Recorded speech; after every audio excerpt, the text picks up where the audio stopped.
Hello everyone and welcome back to Mr. Sleepy Crime. I know many of you enjoy listening to these stories as you fall asleep. So before you drift off, I'd love for you to leave a comment letting me know where in the world you're tuning in from. And if you're enjoying the story, don't forget to like and subscribe. It really helps the channel grow. Before we begin, I want to acknowledge that this story involves real people and real tragedies. We tell these stories not for entertainment, but to remember the victims and perhaps help others recognize the warning signs that could prevent similar tragedies. For the best experience, feel free to lower the volume a little, just enough to let the story gently carry you off to sleep. Alright, please get comfortable, dim the lights, and let's dive into tonight's first story.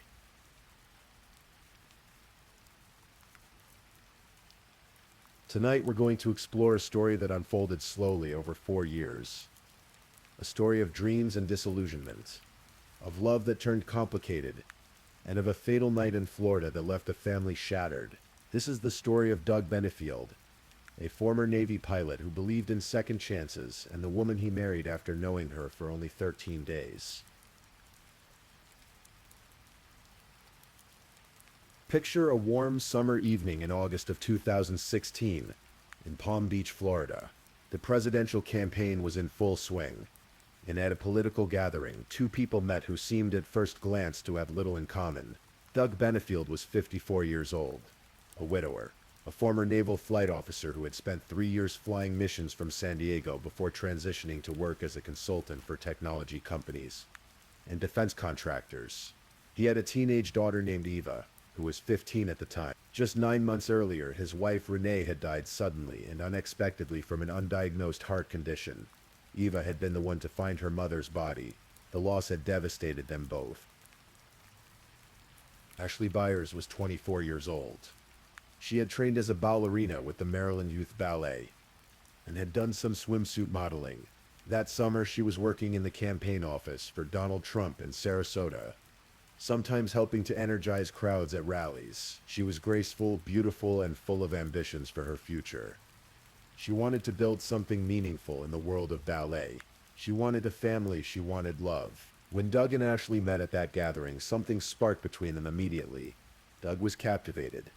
Friends would later say he thought Ashley was the most beautiful, most amazing person he had ever met. For Ashley, Doug seemed loving, attentive, established. They both shared similar political views, a deep religious faith, and both even held concealed carry permits. There was, as one person observed, an instant connection over guns, God, and politics. 13 days later, they were married. The wedding took place in Charleston, South Carolina, Doug's hometown, at St. Michael's Episcopal Church. Very few people attended. Doug invited almost no one, not even his daughter Eva. One of Doug's closest friends, Trip Cormany, who happened to be an ordained Episcopal pastor, performed the ceremony. He wasn't entirely comfortable with the rushed decision, but he was loyal to his friend.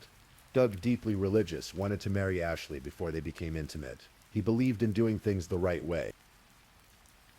For Eva, learning about the marriage was a shock. She was upstairs in their home when Doug called her down. She came downstairs to find her father and Ashley waiting to tell her something. Eva, still grieving her mother, tried to keep an open mind. She later recalled saying to her father that the only thing he would need to tell her about his relationship was if he had proposed. The moment those words left her mouth, Doug said, "We're married." It was a lot for a 15-year-old girl to process. Her mother had died less than a year before. Her father, who had been her rock through that devastating loss, had suddenly married a woman only 9 years older than Eva herself. But Eva wanted her father to be happy. If this kept him from being consumed by grief, she would try to accept it. Ashley moved into Doug's home in Mount Pleasant, just outside Charleston.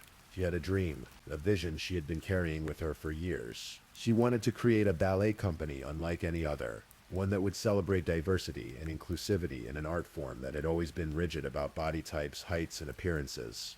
She called it the American National Ballet. Doug, who friends joked couldn't spell ballet before he met Ashley, threw himself into making her dream a reality. When you love someone, you want to make them happy.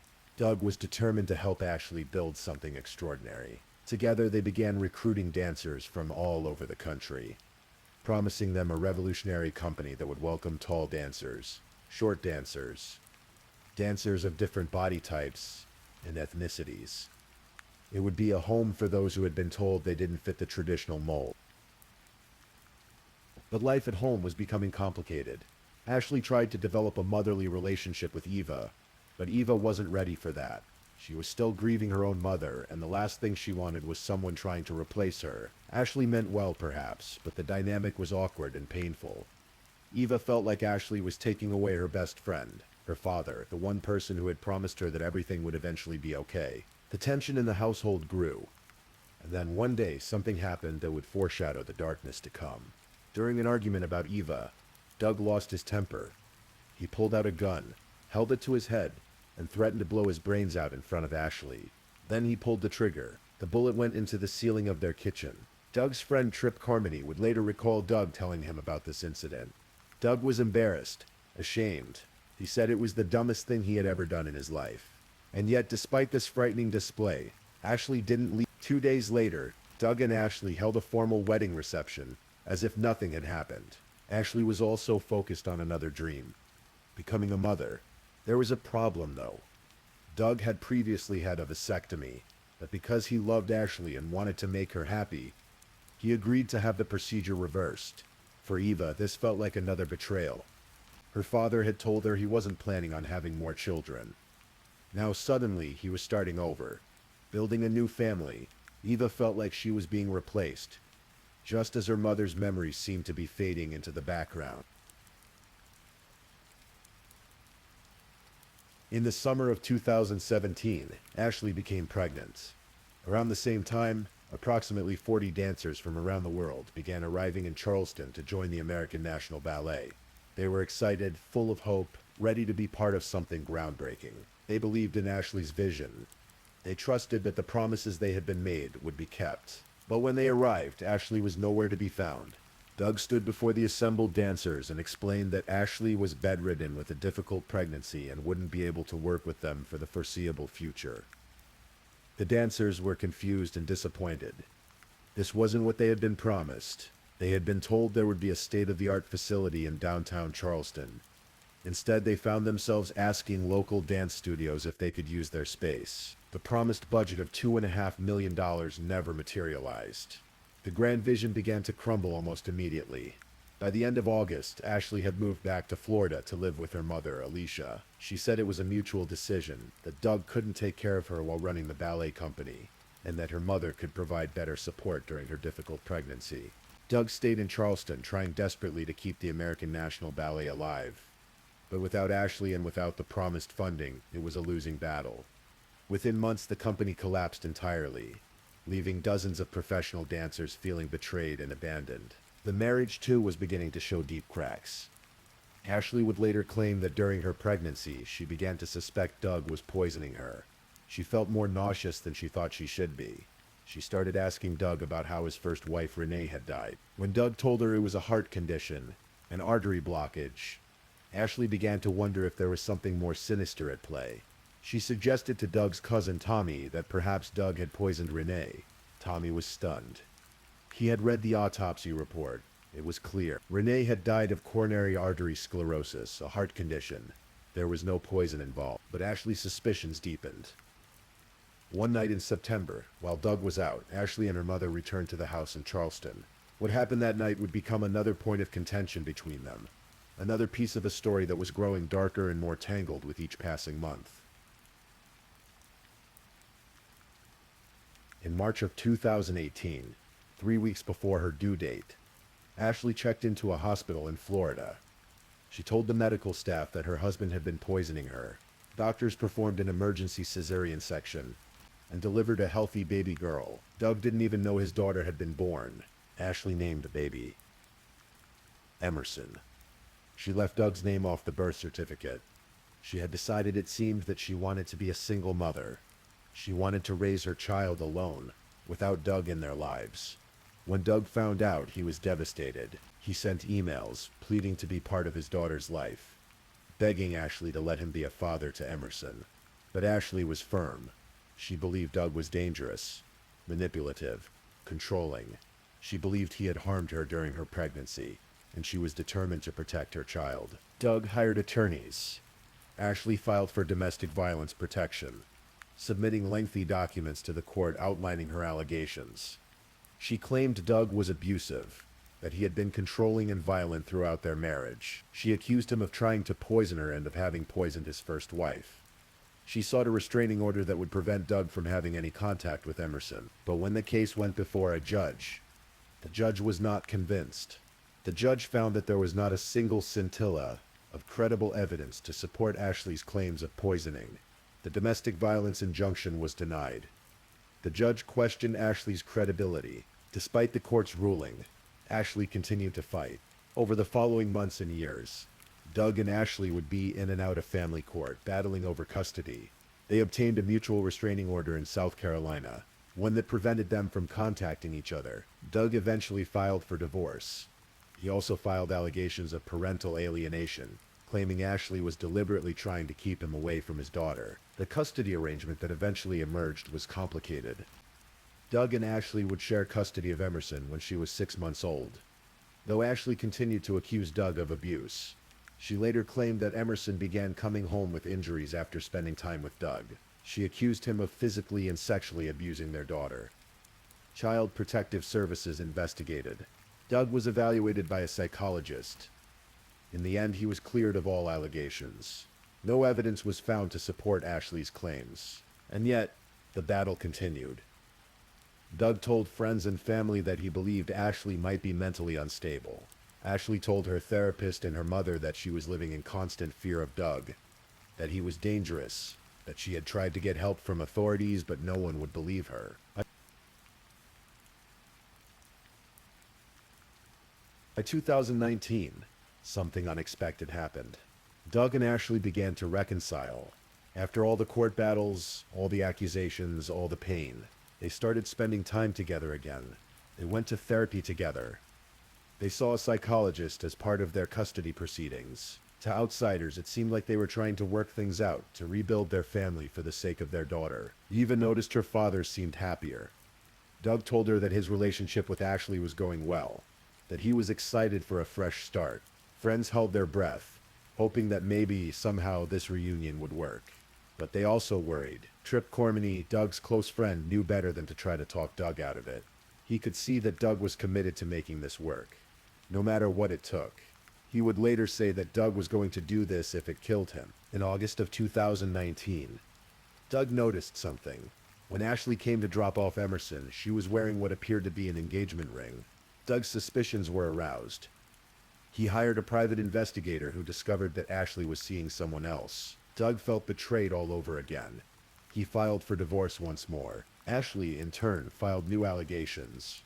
She claimed Doug had physically and sexually abused Emerson. Doug vehemently denied the accusations. Child Protective Services investigated again and found no evidence. Eva, Doug's older daughter, was interviewed. The investigation concluded that the allegations were unfounded. And then in the summer of 2020, another twist.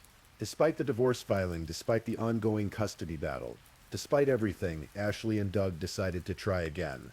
They made plans to move together to Maryland, where Ashley had grown up. They would live separately, in different homes, but they would both be there for Emerson.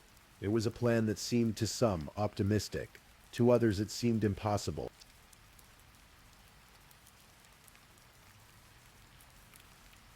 September 27th, 2020. It was a Sunday evening in Lakewood Ranch, Florida, a quiet suburban community where Ashley had been living with her mother, Alicia. Doug had come to help pack their belongings into a U-Haul truck for the move to Maryland. Emerson, now 2 years old, was at the house with her mother and grandmother.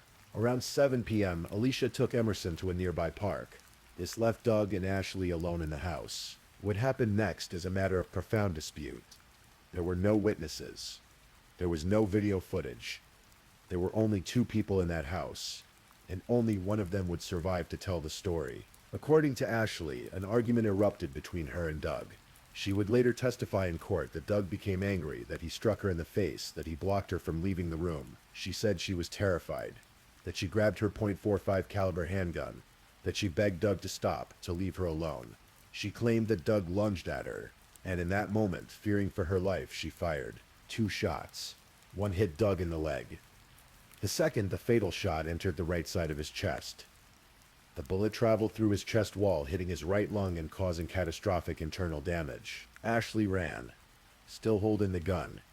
She went to a neighbor's house. She told the neighbor that Doug had attacked her and that she had shot him in self-defense. The neighbor immediately called 911. When police and paramedics arrived, they found Doug still alive, but gravely injured. He was unable to speak. He was rushed to a nearby hospital, but the damage was too severe. Approximately 1 hour after being shot, Doug Benefield was pronounced dead. He was 58 years old.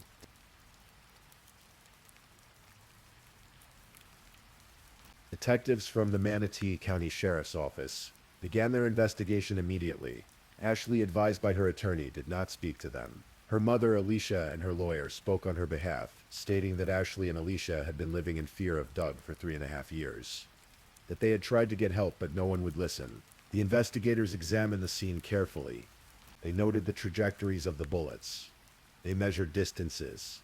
They documented the evidence, and as they pieced together what had happened, they began to have doubts about Ashley's claim of self-defense. The medical examiner, Dr. Russell Vega, performed an autopsy on Doug's body. His findings were significant.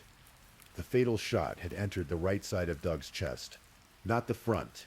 If Doug had been lunging at Ashley, charging toward her, the wound would likely have been in the front of his body, but it wasn't. The bullet had entered from the side. Furthermore, there was no stippling on Doug's shirt. Stippling is a pattern of gunpowder residue that appears on a surface when a gun is fired at close range. The absence of stippling indicated that the gun had been fired from at least 3 to 7 feet away. This suggested that Doug and Ashley were not locked in close combat when the fatal shot was fired. They were not, as Ashley claimed, struggling in a life-or-death situation where Doug was lunging at her. The investigators also noted something else. When they arrived at the scene, they found multiple guns. Ashley had a concealed carry permit. Doug did too. Both of them were armed individuals who knew how to handle firearms. But the presence of these weapons and the circumstances of the shooting raised questions about what had really transpired that night. After a month of investigation, on November 4th, 2020, Ashley Benefield was arrested and charged with second-degree murder. She pleaded not guilty. She posted a bond of $100,000 and was released from custody after 17 days in jail. For the next 4 years, the case would wind its way through the legal system, drawing national media attention and becoming known as the Black Swan case, a reference to the 2010 film about a tortured ballerina whose quest for perfection leads to mental instability.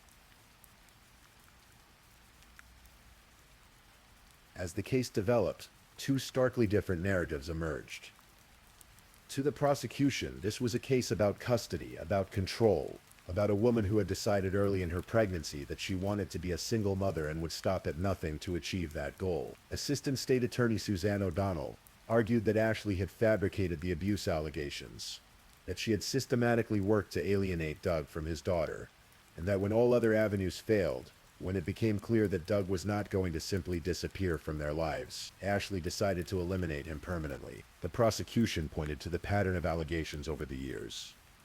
Allegations that had been investigated and dismissed by judges, by child protective services, by psychologists. They pointed to the fact that Ashley had left Doug's name off Emerson's birth certificate, that she had repeatedly sought restraining orders, that she had accused Doug of poisoning her and his first wife, despite a complete lack of evidence. They argued that the night of the shooting, Doug and Ashley were packing for a move that would have involved shared custody, and that Ashley saw this as her last chance to gain sole control over her daughter. To the defense, this was a case about domestic violence, about a woman trapped in an abusive relationship with a man who was 30 years her senior, a man who was controlling, manipulative, and violent. Defense attorney Neil Taylor argued that Ashley had repeatedly sought help from authorities, that she had filed complaint after complaint, but that no one had believed her. He pointed to the incident where Doug fired a gun into the ceiling, to the turbulent nature of their relationship, to the power imbalance between them.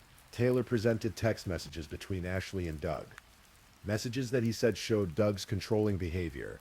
He brought in Ashley's therapist, who testified that Ashley had been living in a state of constant fear, that she believed her life was in danger. He argued that on the night of the shooting, Doug had attacked Ashley, that she had defended herself, and that she should be acquitted. Ashley herself took the stand. In emotional testimony, she described her relationship with Doug as confusing, a back and forth between moments of love and moments of fear. She said she had tried to make the marriage work because she didn't want to fail, because she believed that if she just loved Doug enough, things would change. She testified that on the night of September 27th, Doug had struck her, that he had blocked her from leaving, that she had grabbed her gun and begged him to stop. She said that when Doug lunged at her, she fired in self-defense. She was scared to death. She thought he was going to kill her. But the prosecution challenged her account. O'Donnell argued that the physical evidence contradicted Ashley's story. The side-to-side trajectory of the bullet, the distance from which the gun was fired, the lack of any significant injuries on Ashley's body beyond what O'Donnell called superficial scratches. O'Donnell argued that Ashley had shot Doug, not because she was in imminent danger, but because she had finally found a way to get what she wanted: sole custody of Emerson. Doug's family also spoke out. His daughter Eva, now in her early 20s, testified about her father's character. She said Doug was kind to a fault, smart, strong, generous. She said his generosity was what got him killed. Doug's brother David and his cousin Tommy also testified, describing Doug as a loving partner to Ashley, someone who had bent over backwards to try to make the relationship work. They rejected Ashley's characterization of Doug as abusive. They believed Ashley was the one who had been manipulating and controlling Doug, not the other way around. The trial began in late July of 2024 at the Manatee County Judicial Center in Bradenton, Florida. It lasted 6 days.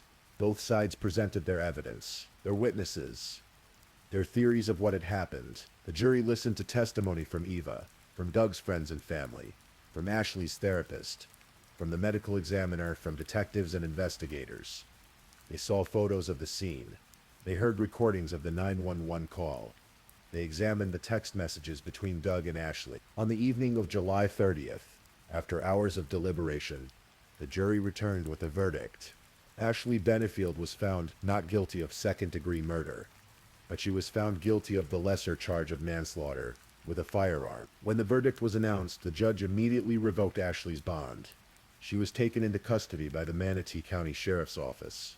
Outside the courthouse, reactions were mixed. Doug's family expressed relief that Ashley had been held accountable, though they were disappointed she hadn't been convicted of murder.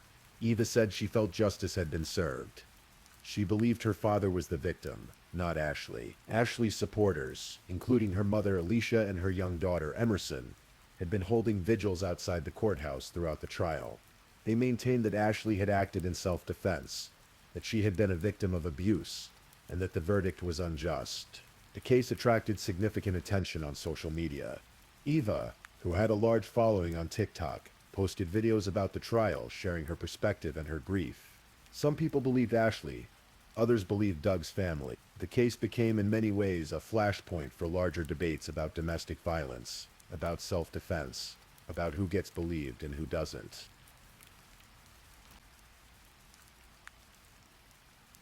In December of 2024, Ashley returned to court for her sentencing hearing. She faced up to 30 years in prison for the manslaughter conviction. Both sides presented arguments about what an appropriate sentence would be. The defense asked for a downward departure from the minimum sentence. Ashley's attorney argued that she had acted under extreme duress, that she had shown remorse, that she had been diagnosed with post-traumatic stress disorder, and that Doug had been the initiator and aggressor. The defense argued that Ashley's mental state and the circumstances of the relationship should be taken into account. The prosecution pushed for the maximum sentence. They argued that Ashley had not shown true remorse, that she had consistently portrayed herself as the victim when the evidence suggested otherwise, and that her actions had devastated Doug's family and left a young child without her father. Doug's family spoke. Eva addressed Ashley directly, asking the question that had haunted her for 4 years. Why? Doug's brother David said he forgave Ashley, but that she had caused him the greatest loss he had ever experienced. Tommy spoke about the pain the family had endured, about the daughter Doug would never see grow up. Judge Matthew White considered all the arguments. He acknowledged that both sides were viewing the case through very different lenses. He found that some but not all of the defense's arguments for a reduced sentence had been proven. He noted the complexity of the case, the conflicting accounts, the difficulty of determining the truth when there were no witnesses to the fatal encounter. In the end, Judge White sentenced Ashley Benefield to 20 years in prison, followed by 10 years of probation. Ashley has 30 days to appeal the sentence. As of now, she remains in custody, serving her time for the death of Doug Benefield. The story of Doug and Ashley Benefield raises profound questions that have no easy answers. Was this a case of domestic violence, where a woman finally fought back against an abuser who had tormented her for years? Or was it a case of manipulation and murder, where a woman systematically worked to eliminate the father of her child? The truth, perhaps, lies somewhere in the complexity of their relationship. Relationships are rarely simple. People are capable of both love and harm. Doug Benefield was, by many accounts, a devoted father, a generous friend, a man who believed in second chances, and in the power of love to redeem difficult situations. He was also someone who, in a moment of anger, fired a gun into his own ceiling. He was someone whose friends worried about his judgment, about his refusal to walk away from a relationship that seemed to bring him nothing but pain. Ashley Benefield was a talented young woman, with dreams of building something meaningful in the world of ballet and in her rehearsal life. She was also someone whose allegations of abuse were repeatedly investigated and found to lack credible evidence. She was someone who, whether out of genuine fear or calculated manipulation, worked tirelessly to keep Doug away from his daughter. What happened on the night of September 27th, 2020, only 2 people know for certain, and one of them is no longer here to tell his side. The jury believed that Ashley's actions constituted manslaughter, not murder, suggesting they found her account at least partially credible, or that they had reasonable doubt about her intent. They also found her guilty, indicating they did not fully believe her claim of self-defense. Eva Benefield is left to navigate life without her father, the man who had been her rock after her mother's death. Emerson is growing up without her father, too young to remember him, shaped by the conflicting narratives that surround his death. Alicia Byers has watched her daughter go to prison. Doug's family continues to grieve. The American National Ballet, that dream of an inclusive, revolutionary dance company, collapsed within months of its founding, leaving behind only disappointment and broken promises. Doug's hopes for a second marriage, for a new family, for happiness after the loss of his first wife, ended in tragedy. And so we close this story, not with neat resolution, but with the messy reality of human lives entangled in ways that led to an irreversible moment. A moment where, in a quiet house in Florida, 2 people faced each other, and one made a decision that ended a life and changed so many others forever. If this is your first time listening to one of our true crime stories, welcome to Mr. Sleepy Crime, where we explore these cases in a calm and respectful way. I also want to take a moment to appreciate my amazing subscribers who've been rocking with me. Thank you so much for your continued support. If you're still awake and listening, don't forget to drop a comment. Let me know where you're tuning in from and the current time in your corner of the world. Or just say something to let me know you're still here. And if you haven't already, be sure to like this video and subscribe so you don't miss our next true crime stories for sleep. Now let's move on to our second story.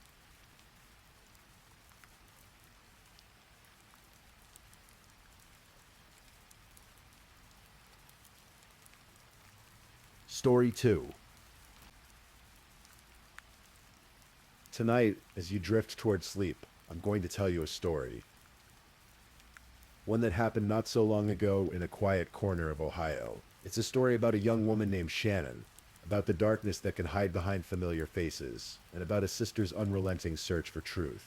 This is a story that needs to be told, not with sensationalism, but with the quiet respect it deserves. In the autumn of 2016, Youngstown, Ohio was the kind of place where everyone seemed to know everyone else's business. It wasn't a large city, but it carried the weight of industrial decline and the struggles that came with it. The streets had seen better days. and by 2006, Youngstown had earned the unfortunate distinction of being ranked the 9th most dangerous city in America. But none of that mattered much to Shannon Elizabeth Graves. Shannon was born on November 4th, 1988, to Christine Graves and Ronnie DePaul. From the beginning, Shannon's life was marked by complexity. Her parents weren't together, and she grew up navigating the delicate balance of a blended family. She had a half-sister named Debbie, who was considerably older, and a younger brother named AJ, whom she adored with a fierce protectiveness that only siblings truly understand. Shannon was small in stature, barely reaching 5 feet tall, and weighing just under 100 pounds. But what she lacked in physical size, she made up for in personality. Her friends knew her by the nickname Star, and it suited her. She had long dark hair that cascaded past her shoulders, warm brown eyes that seemed to take in everything around her, and a smile that could light up even the darkest Ohio winter day. Those who knew Shannon described her as someone with a heart of gold. She was the kind of person who would drop everything to help a friend in need. She never went anywhere without her cell phone, always making sure she was reachable, always there when someone needed her. She loved animals, particularly her pit bull pup, Molly, who became her constant companion and confidant. In 2016, Shannon achieved something she was particularly proud of. She completed her training at Raphael's School of Beauty in Boardman and earned her cosmetology license. It represented a new beginning, a chance to build something stable in an often unstable life. Shannon was excited about starting a career in the beauty industry, about having something that was truly hers. But Shannon's life wasn't without its shadows.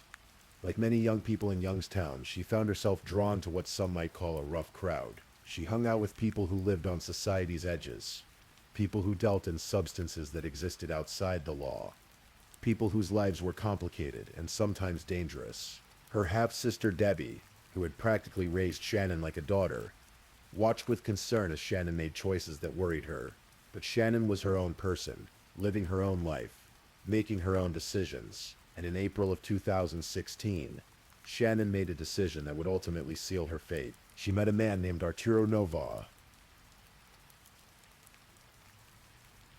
Arturo Novoa was 31 years old when he entered Shannon's life. He was a small-time drug dealer, the kind of person who operated in the shadows of Youngstown's struggling neighborhoods, selling marijuana and other substances to make ends meet. He went by various names, sometimes calling himself Anthony Gonzalez, a detail that should have been a red flag from the start. But Shannon saw something in him.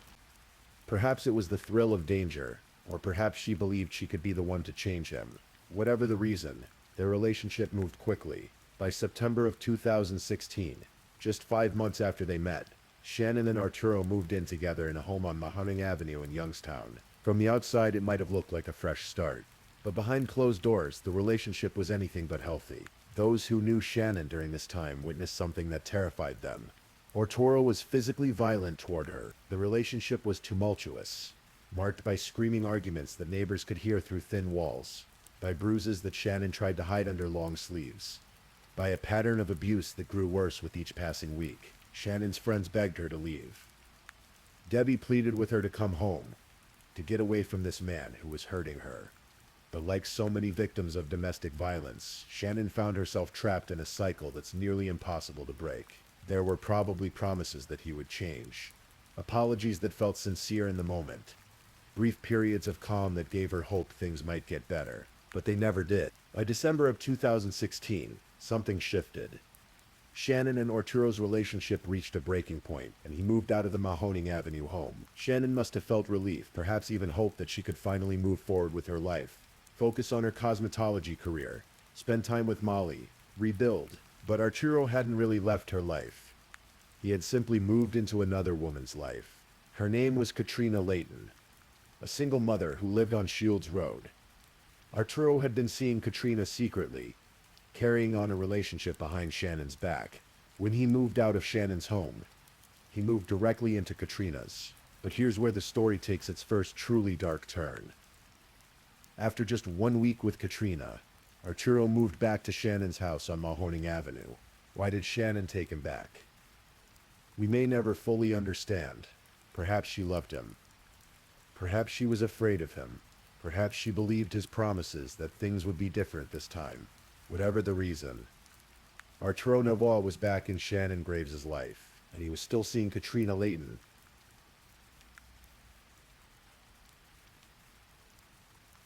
February 24th, 2017 was a Friday. Winter still held Youngstown in its gray grip. It was the kind of day where darkness came early, where people hurried home from work wanting nothing more than to escape the cold.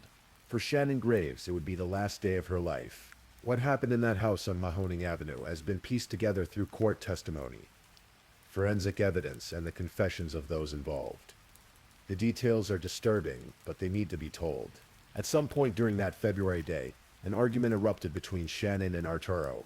Perhaps she had discovered his continued relationship with Katrina. Perhaps it was about money, or drugs, or one of the countless other tensions that plagued their relationship. Whatever sparked it, the argument escalated. Arturo Novoa took a hammer.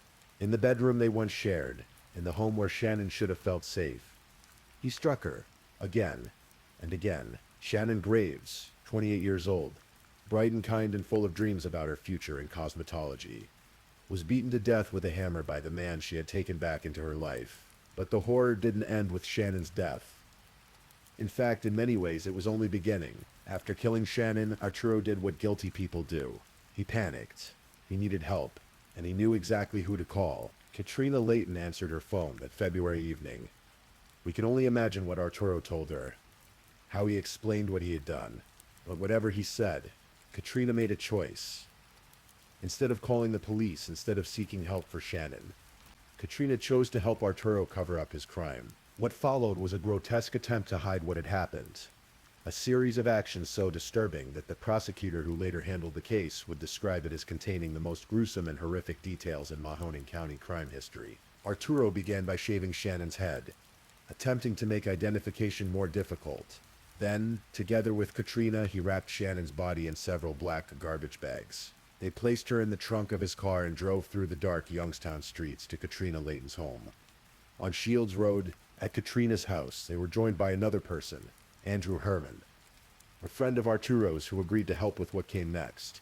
In Katrina Layton's garage, the three of them dismembered Shannon Graves' body. They cut off her arms. They cut off her legs. They removed her head. They placed the body parts in storage containers, transforming a young woman who had once dreamed of doing hair and makeup into unrecognizable pieces. But they weren't finished.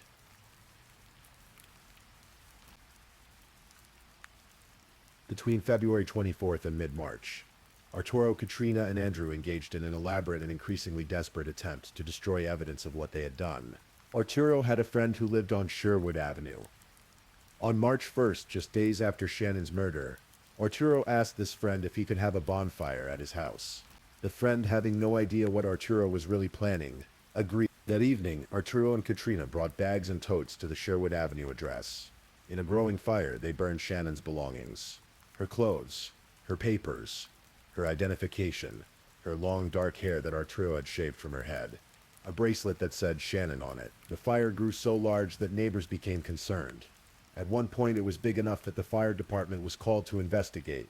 Imagine firefighters arriving to put out what they thought was an out-of-control bonfire, having no idea they were actually looking at evidence of murder being destroyed in flames. The next day, the residents of the Sherwood Avenue house walked out to where the fire had been.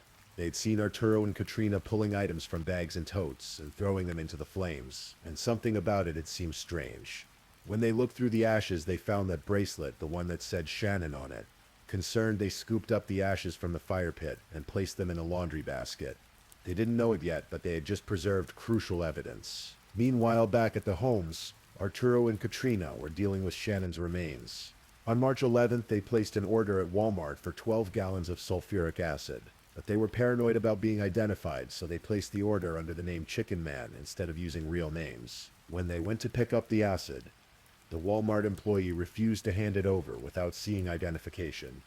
It was store policy, so Katrina Layton showed her ID and used her own credit card to purchase 12 gallons of sulfuric acid.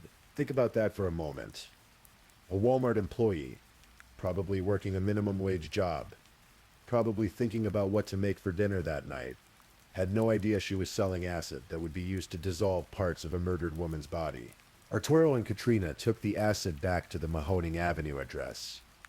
They poured it into the storage container holding Shannon's torso and head. The acid worked. After a fashion, it dissolved most of Shannon's torso and head. But not completely. Portions of her skull remained, along with some teeth. These remains, along with Shannon's arms and legs, were placed in a freezer in Shannon's own home. The same home where she had lived, where she had cared for Molly, where she had probably looked forward to starting her new career. And then something even more disturbing happened. Katrina Layton moved into Shannon's apartment. She slept in Shannon's bed. She used Shannon's phone. She spent money on Shannon's credit cards. She cared for Shannon's beloved dog, Molly. For the next several months, Katrina Layton essentially assumed Shannon Graves' identity, living her life as if Shannon had simply ceased to exist. Because in a way, that's exactly what Arturo and Katrina wanted everyone to believe.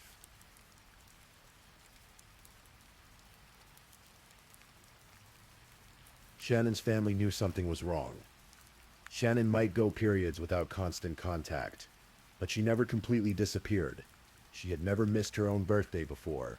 She had never missed Easter. By June 22nd, 2017, Shannon's half-sister Debbie DePaul had reached her limit. Something was deeply wrong. She contacted the Youngstown Police Department and filed a missing person report. Debbie told police it wasn't like Shannon to be completely unreachable for this long. She told them about Arturo, about the violent relationship, about her fears. But filing a missing person report was just the beginning of what would become an agonizing search for truth. Meanwhile, Arturo knew the walls were closing in. With Shannon now officially reported missing, police would start investigating. They would come to the Mahoning Avenue house. They would ask questions. The freezer containing Shannon's remains was a ticking time bomb. In mid-July, Arturo made a decision. He purchased a second freezer and transferred Shannon's remains into it. Then he needed somewhere to store this freezer, somewhere away from the Mahoning Avenue address where police might come looking. He reached out to an acquaintance, a man named Kenneth Eschenbaugh. Arturo told Kenneth a simple lie. His electricity had been cut off at home, and he needed a favor. Could he store a freezer in Kenneth's basement just temporarily until he could get his power back on? Kenneth Eschenbaugh and his wife lived in Campbell, small community adjacent to Youngstown. They were good people, the kind of neighbors who help when someone's in need. They agreed to let Arturo bring the freezer to their basement. The freezer arrived. It was locked, but that wasn't particularly unusual. Lots of people lock their freezers. The Eschenbaughs thought nothing of it. Days passed. Maybe a week. Then one evening, Kenneth's wife decided to make spaghetti for dinner. She needed ground meat, and she remembered the freezer in the basement. She knew it was Arturo's, but surely he wouldn't mind if she just borrowed a pound of ground beef. She could replace it later. She went down to the basement. She approached the locked freezer. It took some effort, but she managed to get it open. What she found inside wasn't ground beef. Wrapped in black garbage bags, frozen solid in the Campbell basement, were the dismembered remains of Shannon Elizabeth Graves.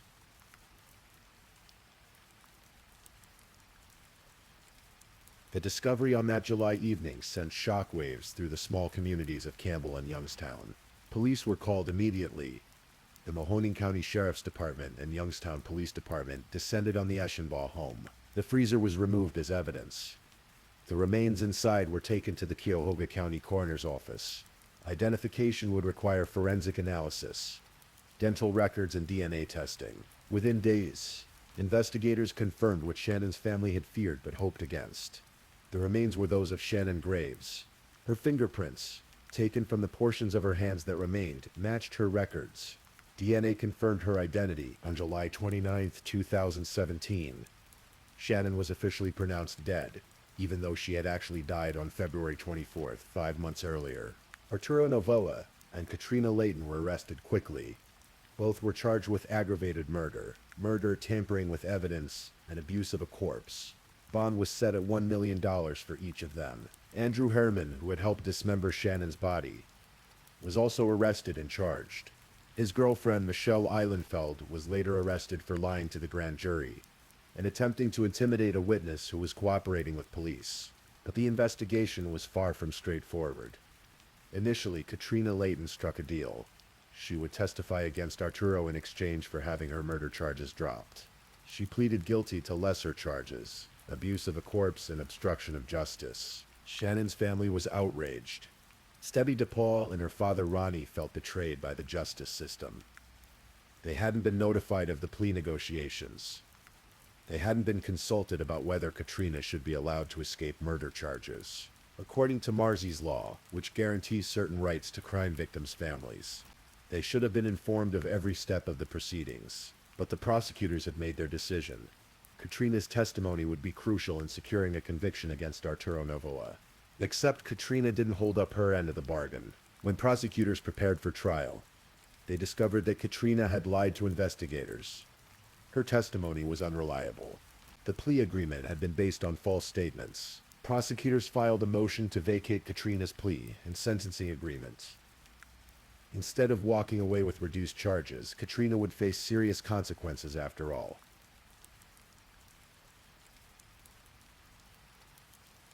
The case moved forward.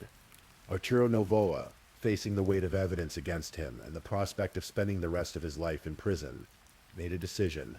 He would accept a plea deal. In exchange for having the aggravated murder charge dismissed, Arturo pleaded guilty to murder, abuse of a corpse, tampering with evidence, engaging in a pattern of corrupt activity, drug trafficking, possession of criminal tools, and multiple other charges. In total, he pleaded guilty to 43 offenses. On June 14th, 2019, Arturo Novoa stood before Judge Anthony Donofrio in Mahoning County Common Pleas Court for sentencing. The prosecutor, Attorney Stephanie Anderson from the Ohio Attorney General's office, addressed the court. She described the case as containing the most gruesome and horrific details in Mahoning County's history, possibly in all of Ohio's history.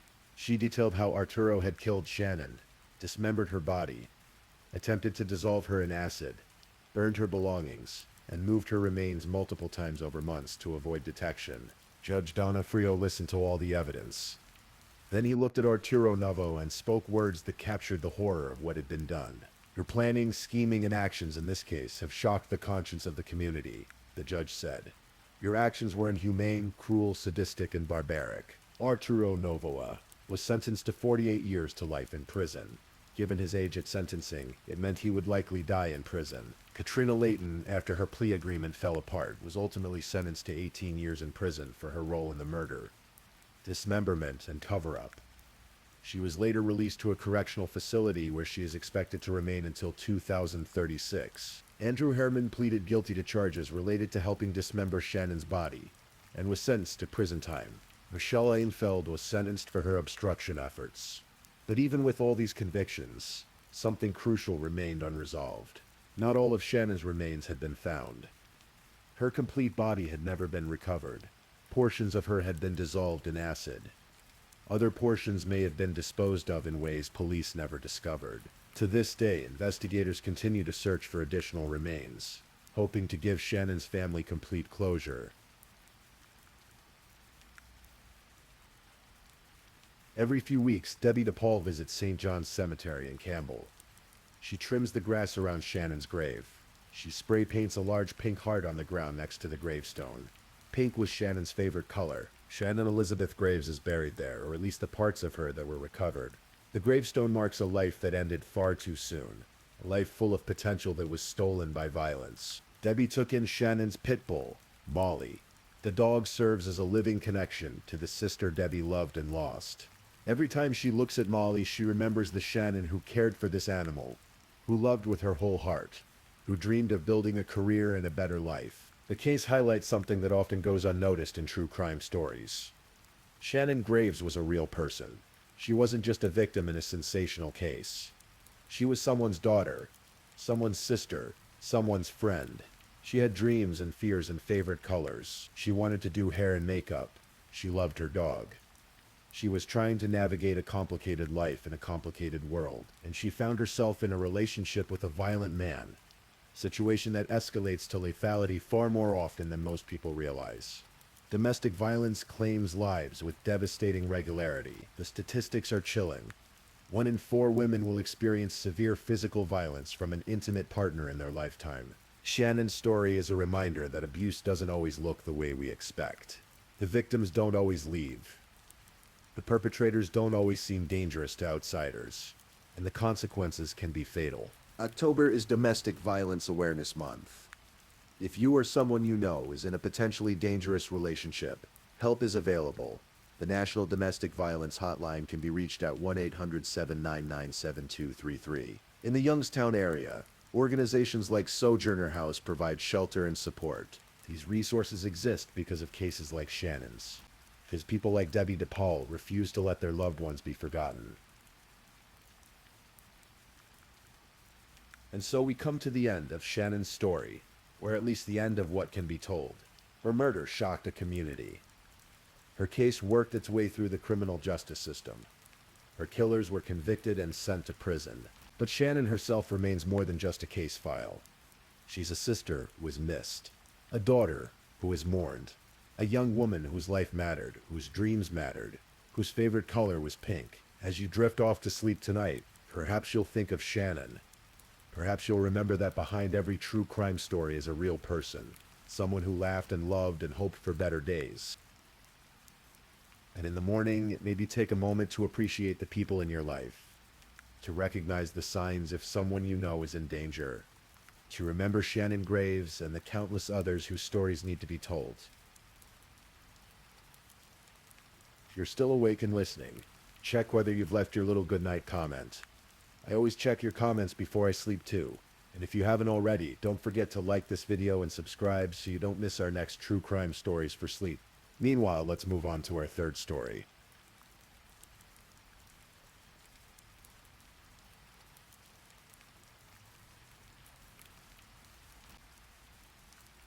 Story 3.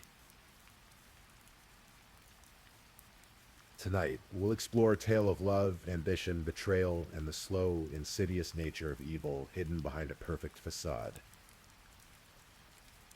There are some stories that haunt us not because they're loud or sudden, but because they unfold like poison seeping slowly through the cracks of what seems perfect. The murder of Eric Miller is one such story. It takes place in the year 2000, in a city known for research and innovation, where brilliant minds gather to solve the world's most pressing problems. This is a story about a young man who dedicated his life to finding cures for dying children, a story about a marriage that looked perfect from the outside, and a story about how sometimes the people we trust most are capable of unimaginable cruelty. So relax your shoulders and let me take you back to Raleigh, North Carolina, where autumn leaves were falling, and where life was quietly, methodically being stolen away. Eric Dwayne Miller was born on April 3, 1970 in Newcastle, Indiana. He grew up in Cambridge City, a small town where everyone knew everyone, and where a boy with a bright smile and an even brighter mind could make his mark early. From his earliest days, Eric stood out. In high school, he served as class vice president for 4 consecutive years. He played tennis with dedication and precision. He was a member of the National Honor Society. Teachers would later remember him as unfailingly polite, endlessly curious, and possessed of a kindness that seemed almost old-fashioned in its sincerity. When it came time for college, Eric chose Purdue University. There in the laboratories and lecture halls, he found his calling in biochemistry. The microscopic world of cells and molecules fascinated him.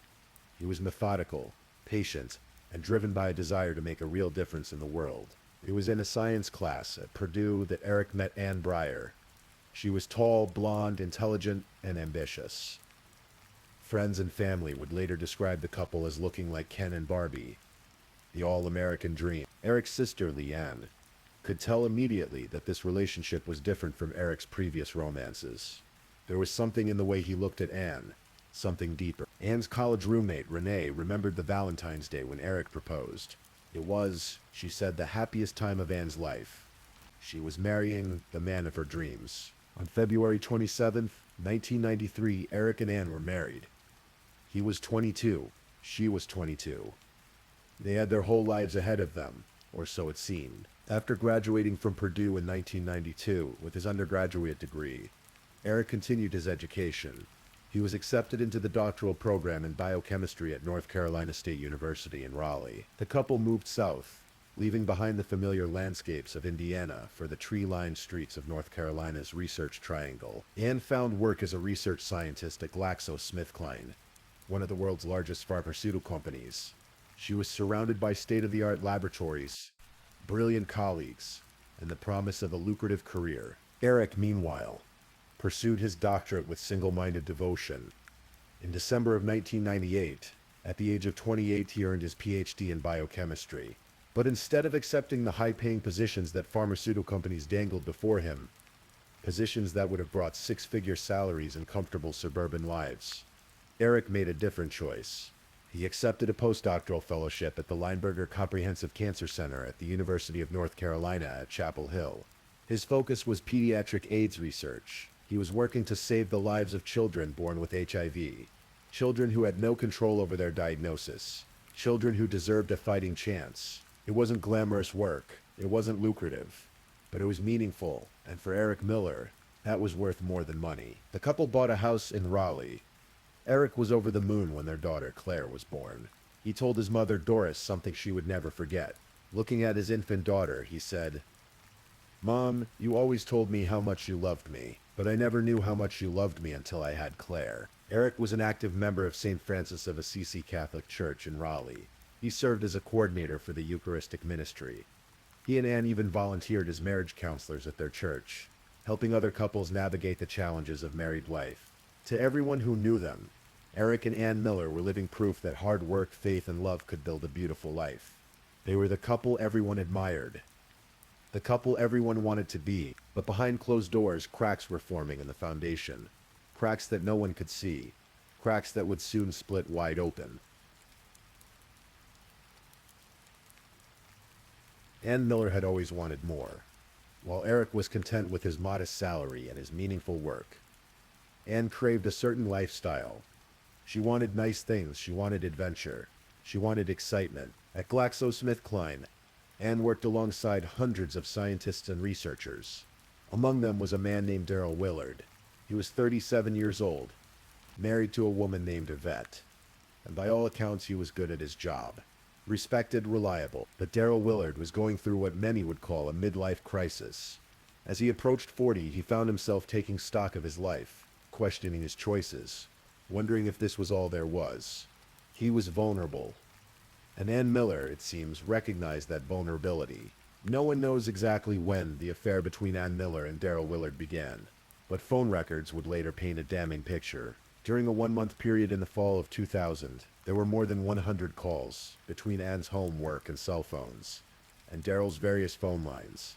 51 calls from Ann's phones to Daryl's cell phone, 29 calls from Daryl's phones to Ann's cell, 22 calls to his work phone, 6 calls to his home phone. The calls came at all hours, early morning, late at night during the workday when they could have simply walked to each other's desks. There were also emails, dozens of them, recovered later from Ann's work computer. The emails began in late October of 2000 and continued until mid-November. They were, according to police reports, clearly indicative of a personal relationship, the kind that goes far beyond professional courtesy. Daryl's wife, Yvette, began to suspect something was wrong. She noticed the way Daryl talked about Ann. It was different from the way he talked about anyone else at work.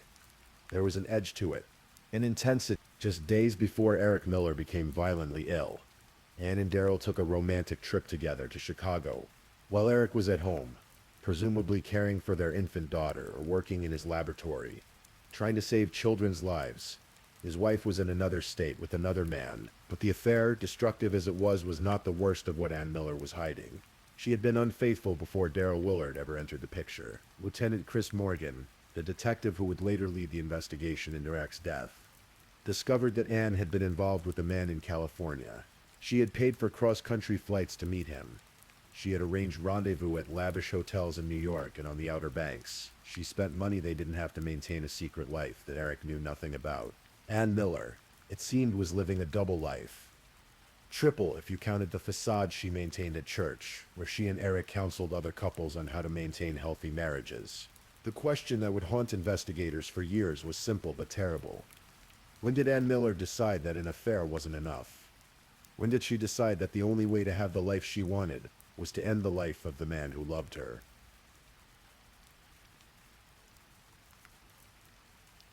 November 15th, 2000, started like any other Wednesday evening. Eric Miller met his wife and some of her colleagues for an evening of bowling at a local alley in Raleigh. It was meant to be a casual, fun night out. a chance to unwind after a long day of work. Among the group was Daryl Willard. Eric had no reason to be suspicious. As far as he knew, Daryl was simply one of Ann's coworkers. Just another scientist from the pharmaceutical company. Someone to make small talk with while they bowled. At some point during the evening, Daryl poured Eric a beer. It was a simple gesture, friendly, normal. Eric took the beer and drank it, but according to what Daryl would later confess to his attorney, that beer contained something else. Something invisible. Something tasteless, or nearly so. Eric complained that the beer tasted bitter, but he drank it anyway. Arsenic. Approximately 30 minutes after Eric arrived at the bowling alley, he became violently ill. The symptoms came on suddenly, and with brutal force. Severe nausea, vomiting, abdominal pain. He looked everyone present like a man suffering from the worst food poisoning imaginable. Ian rushed him to Rex Hospital in Raleigh. The emergency room doctors examined him, ran tests, and concluded that he was suffering from a severe gastrointestinal illness, perhaps food poisoning, perhaps a stomach virus. These things happened. They gave him fluids, medication for the nausea, and monitored him carefully. Eric spent more than a week in the hospital. Slowly his symptoms improved. The vomiting stopped. His color returned. Whatever had made him so terribly sick seemed to be leaving his system. The doctors, satisfied that he was on the mend, released him to go home. But what the doctors didn't know, what they had no reason to test for, was that Eric Miller had been poisoned with arsenic, and the person who poisoned him was about to do it again. Arsenic is an element, a metalloid that exists naturally in the Earth's crust. For centuries, it was known as the king of poisons and the poison of kings. It was favored by murderers because it was difficult to detect, because its symptoms mimicked common illnesses, and because death from arsenic poisoning could easily be attributed to natural causes. In small doses, arsenic causes gastrointestinal distress, weakness, confusion. In larger doses, it attacks the organs, causes seizures, coma, and death. The truly insidious thing about arsenic is that it can be administered over time, allowing the poisoner to watch their victims slowly deteriorate while maintaining plausible deniability. At GlaxoSmithKline, both Ann Miller and Daryl Willard had access to arsenic compounds. The chemical was used in their laboratories for research purposes. No one would think twice about seeing either of them handle it. It was part of their job. Eric returned home from the hospital, weak but grateful to be alive. He resumed his work at the cancer center. He held his daughter. He tried to rebuild his strength. He had no idea that the person sleeping beside him every night, the person he trusted more than anyone in the world, was planning his death. 6 days after he was released from the hospital, on November 30th, 2000, Eric was eating dinner at home with Ann when he became violently ill again. The symptoms were identical to before. Severe vomiting, abdominal pain, weakness so profound he could barely stand. Ann called an ambulance. Eric was rushed back to Rex Hospital, then transferred to UNC hospitals for more intensive care. This time, the doctors were baffled. Young, healthy men didn't just collapse like this twice in 2 weeks. Something was deeply wrong. Blood tests were ordered. Extensive blood tests. And then hours before Eric Miller died, doctors made a shocking discovery. Eric's blood contained high levels of arsenic.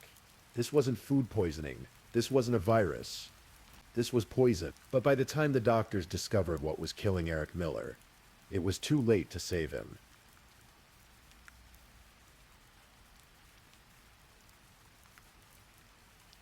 On December 2nd, 2000, at the age of 30, Eric Miller died of cardiac arrest brought on by arsenic poisoning.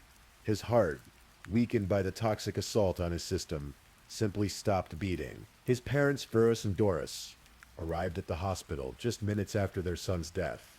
Doris would later describe the scene with heartbreaking clarity. Eric was lying in his hospital bed with a breathing tube still in his mouth.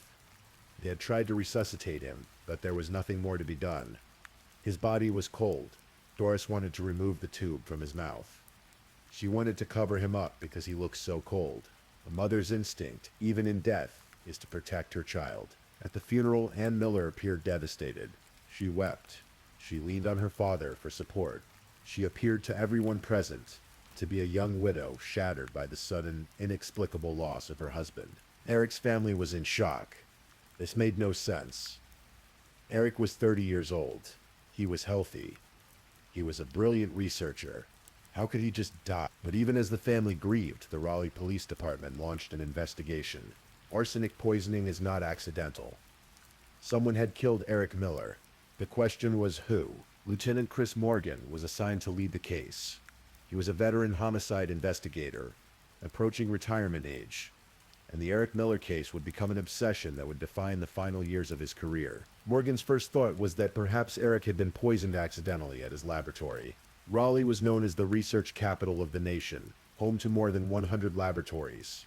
Perhaps there had been contamination, an accident. But when police examined Eric's workplace at the Lineberger Cancer Center, they found no arsenic. None.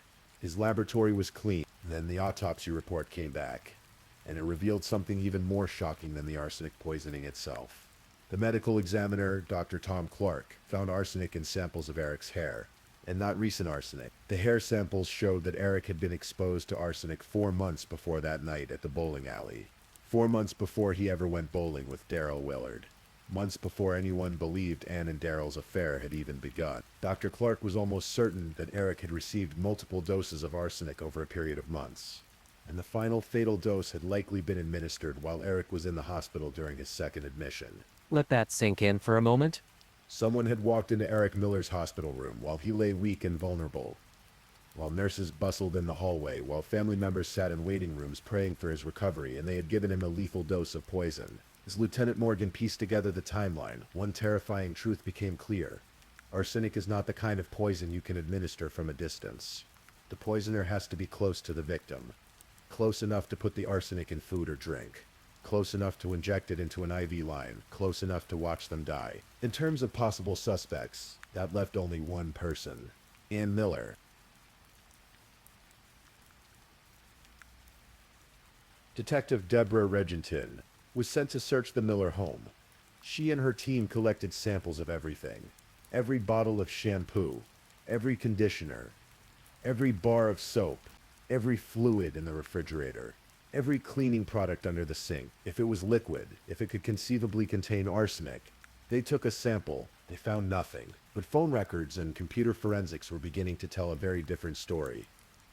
The affair between Ann and Daryl Willard was now obvious. More than 100 phone calls in a single month.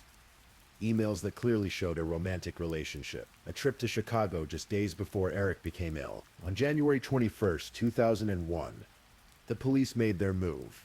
They went to Ann's house on Claire's first birthday. They wanted to confront her about the affair. They wanted answers. Lieutenant Morgan knocked on the door. Ann's father answered, and Ann appeared behind him. She looked, according to Morgan, very weak. Her father was holding her up. She appeared to be on the verge of collapse. Morgan looked at her, and in that moment, he later said he saw pure evil. It wasn't something he could explain rationally. It was instinct. Years of looking into the eyes of killers had taught him to recognize it. And he recognized it in Ann Miller. But having a gut feeling and having evidence are two very different things. Morgan needed proof. He needed something concrete that would tie Ann to her husband's murder. The same day police confronted Ann, they also went to Daryl Willard's home to question him. Daryl had been avoiding police. He hadn't returned calls.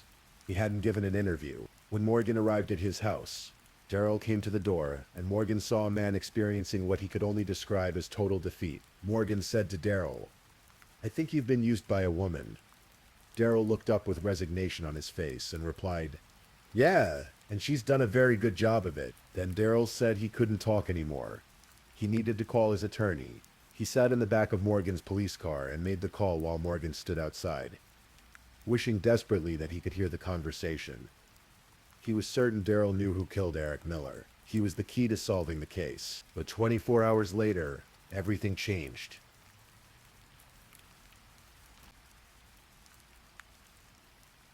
On January 22nd, 2001, Yvette Willard returned home to find her husband's lifeless body in the garage. Daryl had taken his own life. Beside his body was a note. In it, he apologized to his family for leaving them, but he also denied involvement in Eric Miller's murder. He wrote, "I have been accused of an action for which I am not responsible. I have taken no one's life save my own." Yvette knew about the affair. She and Daryl had talked about it constantly. He had been upfront with her about his involvement with Anne, or so she believed. But Yvette insisted that Daryl was not a killer. He had told her directly that he did not kill Eric, that he did not know who killed Eric. The morning of his death, Daryl had been scheduled to meet with his attorney, Richard Gammon. The police had searched his home the day before, looking for arsenic, stories about his affair with Anne, about the romantic trip to Chicago, about his presence at the bowling alley the night Eric first became ill. All of it was about to hit the news. His reputation, which he had worked a lifetime to build, was going to be destroyed. For whatever reason, guilt, shame, fear, or a combination of all three, Daryl Willard chose to end his life rather than face what was coming. His death devastated his wife and left investigators in a terrible position.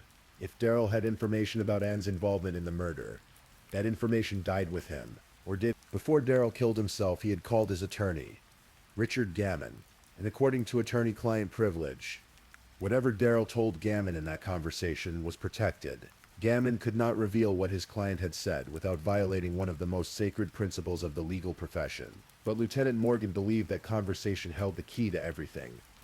He believed Daryl had confessed to Gammon, had told him exactly what Anne had done, and Morgan was determined to find a way to access that information, even if it meant going all the way to the state's highest court. Eric's body had been cremated at Anne's insistence, despite his parents' wishes to bury him in Indiana. In retrospect, that decision seemed calculated. Cremation destroys evidence.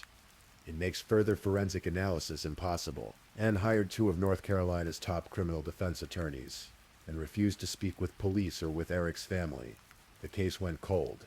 Months passed, then years. The investigation into Eric Miller's death became something of a waiting game. Without Daryl Willard's testimony, without a confession from Anne, Lieutenant Morgan was stuck. He had phone records showing an affair. He had evidence of arsenic in Eric's system. He had a timeline that showed Eric had been poisoned over a period of months. But he didn't have the one thing he needed most: proof that Anne Miller had administered the poison. The North Carolina legal system became embroiled in a precedent-setting debate over attorney-client privilege. Could a dead man's attorney be forced to reveal what that man had told him in confidence? Under what circumstances, if any, did the public's interest in solving a murder outweigh an individual's right to confidential legal counsel? Yvette Willard, Daryl's widow, took an unusual position. She wanted attorney Richard Gammon to reveal what her husband had told him. She believed it was the only way Daryl could speak up on his own behalf. The only way to clear his name if he was innocent, or to reveal the truth if he wasn't. The case wound its way through the courts. Lower courts heard arguments. Appeals were filed. Legal scholars debated the implications. If attorney-client privilege could be breached in this case, what did that mean for the entire legal system? Meanwhile, Anne Miller moved on with her life in a way that seemed shocking to those who had known Eric. In November of 2003, just 3 years after Eric's death, Anne married Paul Martin Kantz, a Christian rock guitarist she had met in Wilmington, where she had moved with her daughter Claire. Anne Miller was now Anne Miller Kantz. She had a new life, a new husband, a new identity, and Lieutenant Chris Morgan, approaching retirement, seemed no closer to bringing her to justice than he had been the day Eric died. But Morgan never gave up. The case, he said, had gotten under his skin. It caused him sleepless nights. Other detectives might have moved on, might have accepted that some cases go unsolved, but not Chris Morgan. He was obsessed with getting justice for Eric Miller. And then in the spring of 2004, the North Carolina Supreme Court made a landmark ruling. In a decision that stunned legal experts across the state, the court ruled that attorney Richard Gammon must reveal what Daryl Willard had told him about Anne Miller's role in Eric Miller's murder. The court found that the need for justice in a murder case outweighed the usual protections of attorney-client privilege, especially when the client was deceased and could not assert the privilege himself. Gammon, who had fought against revealing the information, was now compelled by the highest court in the state to disclose what he knew, and what he revealed changed everything.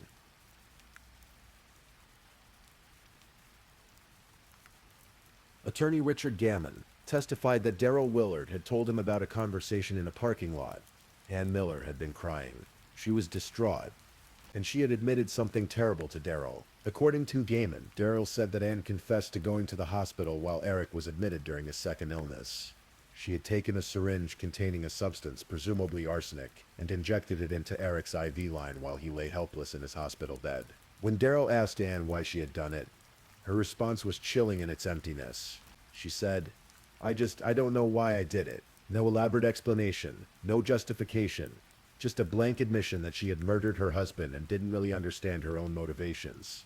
Gammon's testimony also revealed that Daryl had admitted to spiking Eric's beer with arsenic at the bowling alley. On November 15th, at Anne's urging, the plan had been for that dose to be fatal.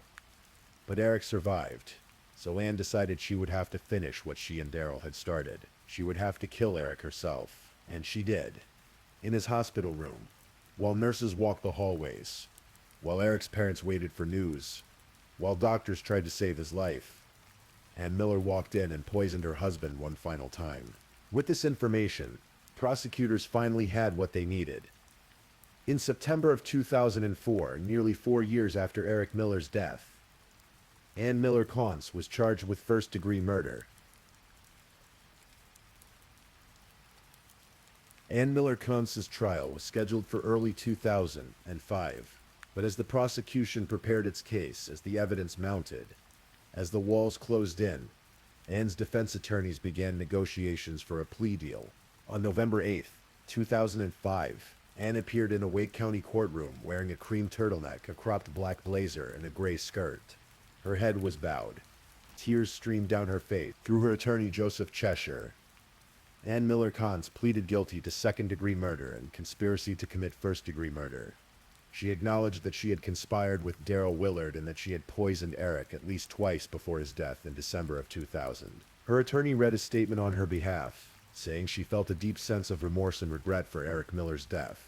Under the plea deal, Ann was sentenced to 2 consecutive terms totaling 25 to 31.5 years in prison. It was the maximum sentence allowed for someone with no prior criminal convictions. She would be at least 60 years old before she would be eligible for release. But Ann never spoke on her own behalf. She never looked at Eric's family members as they gave their victim impact statements. She kept her head down and cried quietly. Eric's family was finally able to address her directly, to say the things they had been holding inside for 5 long years. One of Eric's sisters asked, Ann, why don't you look at me? Why can't you look at me? Eric's mother, Doris, her voice breaking, said, I have a hole in my heart and a pain in my chest every day. And with every breath I take, you have taken my son from me. I'll never hold him again. He'll never sit at my table.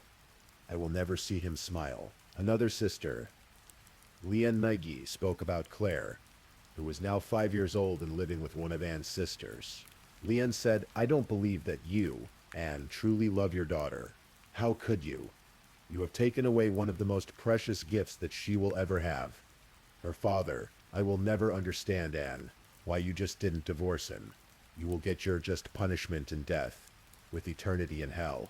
When the victim impact statements were finished, Ann Miller Kantz turned around and flashed a smile at her second husband, Paul Kantz, who was sitting in the courtroom. That smile would haunt everyone who saw it, in a moment when she should have been devastated by the weight of her crimes, by the pain she had inflicted on an innocent man and his family.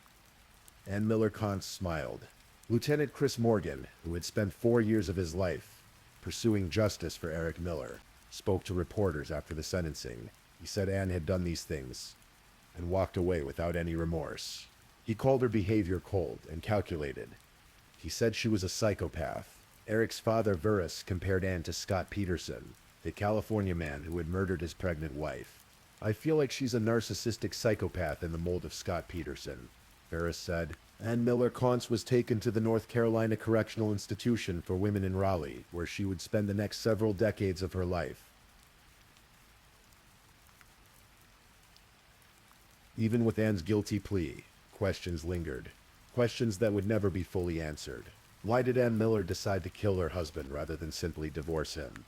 North Carolina is a no-fault divorce state. She could have walked away. She could have started a new life without committing murder. Some speculated that money played a role. Eric had life insurance. Perhaps Ann wanted the payout without the stigma and financial complications of divorce. Others believed Ann simply wanted to eliminate Eric because he was an obstacle to the life she wanted to live. A life of affairs, of freedom, of doing whatever she pleased without the moral constraints that Eric represented. Lieutenant Morgan, who had looked into Anne's eyes that day at her house, believed she was fundamentally broken, a person without a conscience, someone capable of extraordinary cruelty without experiencing normal human emotions like guilt or empathy. But Anne herself, even in her guilty plea, offered no clear explanation. "I don't know why I did it," she had told Darrell Willard. It was the closest thing to an answer anyone would ever get. The case also raised questions about Darrell Willard's level of involvement and culpability. He had spiked Eric's beer with arsenic. He had engaged in an affair with a married woman. He had been manipulated by Anne, according to his own admission. But did he know Anne would finish what they started? Did he know she would go to the hospital and inject poison into Eric's IV? Yvette Willard insisted until the end that her husband didn't kill anyone, that he was a good man who made terrible mistakes. But Ann Miller had used him, manipulated him, and ultimately driven him to suicide. The truth likely lies somewhere in the complex middle ground of human nature and moral culpability. And what of Claire Miller, the daughter who would grow up without her father? She was barely a year old when Eric died. She would have no memories of him, no memories of the man who held her with such love and wonder, no memories of the father who told his mother that having a daughter had taught him the depth of a parent's love. Claire's childhood would be marked by the knowledge that her mother had murdered her father, that Ann Miller had robbed her of the one person who would have loved her unconditionally, who would have supported her dreams, who would have been there for every milestone and every moment. It is a tragedy within a tragedy. The murder of Eric Miller stands as a reminder that evil does not always announce itself with fanfare. Sometimes it wears a friendly face. Sometimes it goes bowling with you. Sometimes it sleeps beside you at night and whispers that it loves you.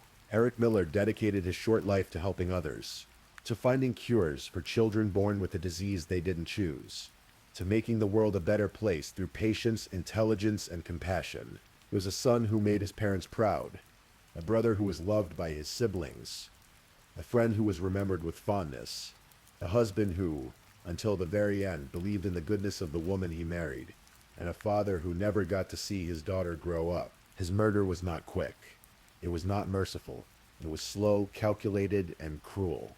Ann Miller poisoned him over a period of months, watching him suffer, rushing him to hospitals, playing the concerned wife while she was the one causing his agony. And when arsenic in his food and drink didn't kill him quickly enough, she walked into his hospital room and finished the job herself. Justice, such as it was, came eventually, but no prison sentence could return Eric Miller to his family. No guilty plea could erase the pain his parents felt every time they thought of their son dying in that hospital bed. No courtroom drama could give Claire her father back. In the end, the case of Eric Miller is a story about the dark side of human nature, about the capacity for betrayal, about the price of trust misplaced, and about the slow, patient work of one detective who refused to let a killer go free. Lieutenant Chris Morgan said the case gave him sleepless nights, that it got under his skin, that he couldn't let it go even as he approached retirement. For 4 years, he pursued justice for a man he never met, a man whose only crime was loving the wrong person. And in the end, Morgan succeeded. Ann Miller Cons went to prison. The truth came out. Justice delayed but not denied was served, but Eric Miller is still dead. His daughter still grew up without him, and somewhere in North Carolina, his parents still feel the absence of their son every single day. Please, I'm just putting it out there. If you're still awake and listening, drop a comment. Let me know where you're tuning in from, the time in your part of the world, or just say something to let me know you're still with me. And of course, if you haven't already, like this video and subscribe so you don't miss the next true crime story for sleep. Now, let's move on to our fourth story.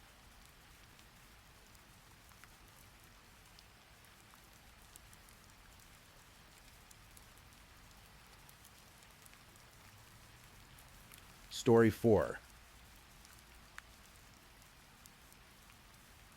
In the summer of 2018, James and Michelle Butler made a decision that many people only dream about. They decided to rent out their home in Romney, New Hampshire, pack up their lives into a recreational vehicle, and travel across America. James was 48 years old. He had spent 21 years serving in the United States Navy as an air traffic controller aboard the USS Enterprise. one of the most famous aircraft carriers in American history. He had raised 2 children in Virginia, where the massive naval base at Norfolk had been his home port for years. After retiring from the Navy in 2010, James had returned to New Hampshire to spend time with his aging mother. It was during those years at a local darts tournament that he met Michelle. Michelle was 46, warm and adventurous, with a spirit that matched James's own. They married in May of 2015, and by all accounts, they were inseparable. After James's mother passed away, the couple worked various jobs. James built homes and managed a local Walmart, but something was calling to them. Something bigger than the routine of everyday life. So they made their choice. They would become full-time travelers. They rented out their Rumney home and purchased a recreational vehicle. At first, they took seasonal jobs at oil rigs in the Southwest, working in Arizona and other remote locations. The work was hard, but it funded their adventures. Between jobs, they explored the country, sharing their journey on Facebook with family and friends back home. Photos of desert sunsets, mountain vistas, open roads stretching to the horizon. Their loved ones followed along with joy and perhaps a touch of envy.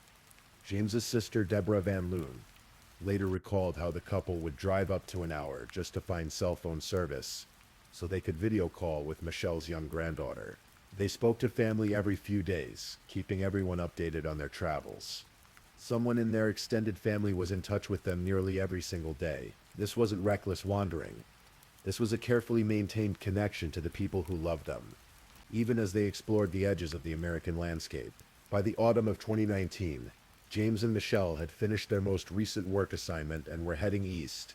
Their next destination was Fort Lauderdale, Florida, where they had secured jobs selling Christmas trees for the holiday season. It was mid-October, and they were making their way along the Gulf Coast of Texas. On October 15th, 2019, Michelle posted on Facebook that they had arrived at Padre Island near Corpus Christi, Texas. It was a beautiful stretch of beach, miles of sand and seagrass, with the Gulf of Mexico stretching out in endless blue-green waters. They parked their truck and travel trailer in an area known locally as the Bull, a popular camping spot for travelers and beach lovers. The air was warm. The sound of the waves was constant and soothing. The next day, October 16th, Michelle sent a text message to a friend. It was 1:13 in the afternoon Eastern Time. That was the last anyone would hear from them.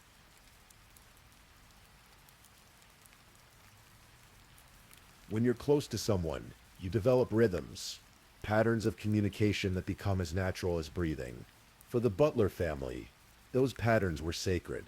Regular phone calls, video chats with grandchildren, updates about where they were and where they were going next. So when the calls stopped, the family noticed immediately. Days passed. October 17th, October 18th, October 19th. No word from James or Michelle. Their phones went to voicemail. Their social media went silent. For a couple who had been so diligent about staying in touch, this silence was deafening. On October 23rd, after missing a scheduled call, the family filed a missing persons report with authorities in Texas.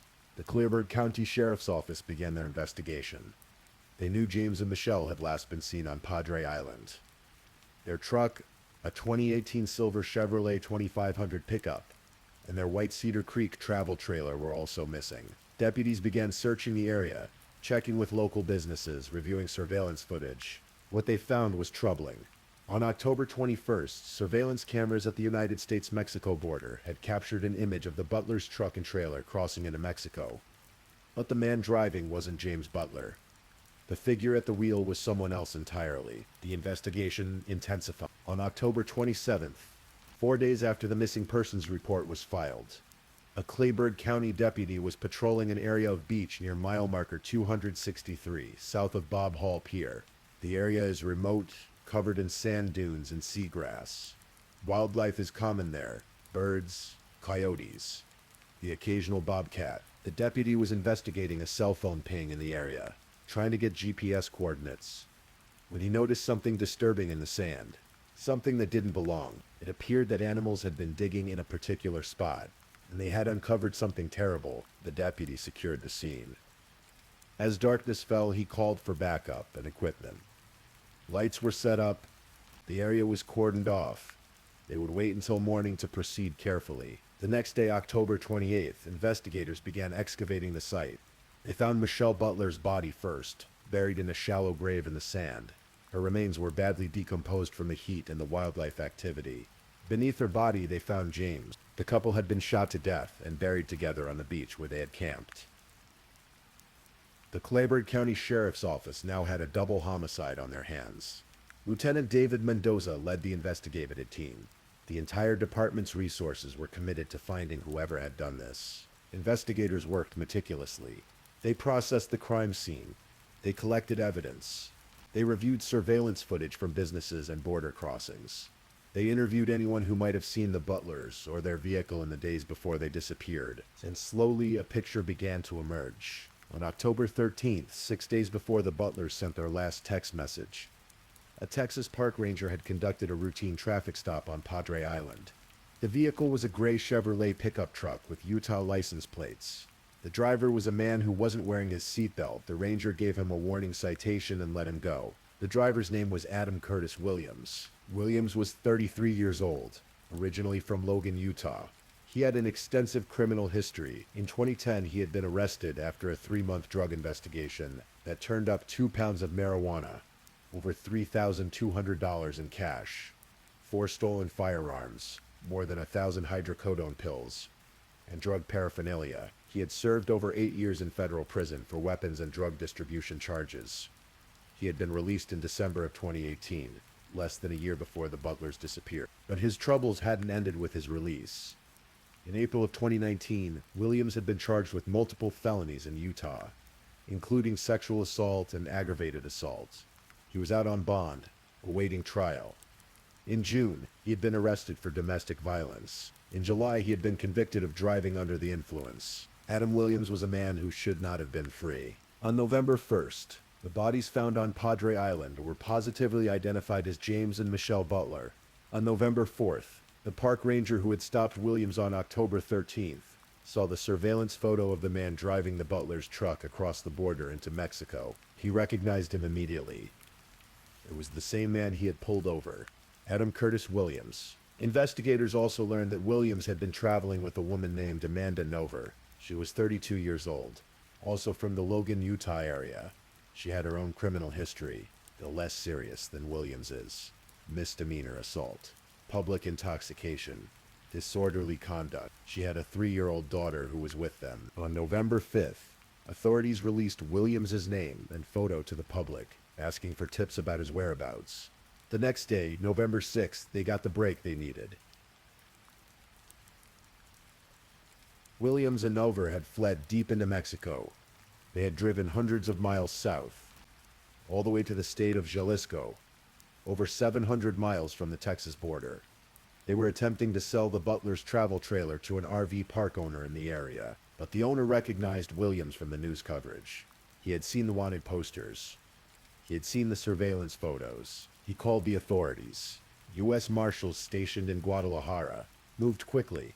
They worked with Mexican law enforcement to locate and apprehend both Williams and Nover. The arrest was made without incident. Nover's 3-year-old daughter was with them and was safely taken into custody to be returned to family. Williams and Nover were extradited back to the United States. Williams was taken to Houston, then driven to the Claiborne County Jail in Kingsville, Texas. Nover followed shortly after. On November 8th, both appeared separately in court. They were each charged with felony theft of the Butler's vehicle.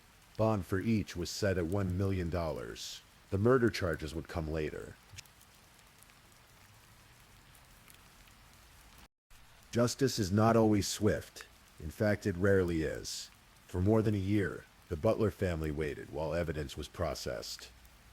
Texas crime labs, already dealing with enormous backlogs, were further slowed by the COVID-19 pandemic. Staff were reduced.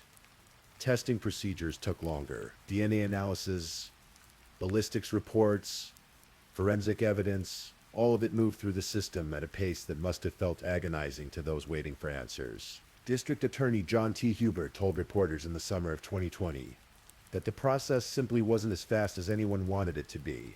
But the investigation continued, slowly, methodically. On November 5th, 2020, more than a year after the Butlers died, Adam Williams and Amanda Nover were indicted by a grand jury on charges of capital murder.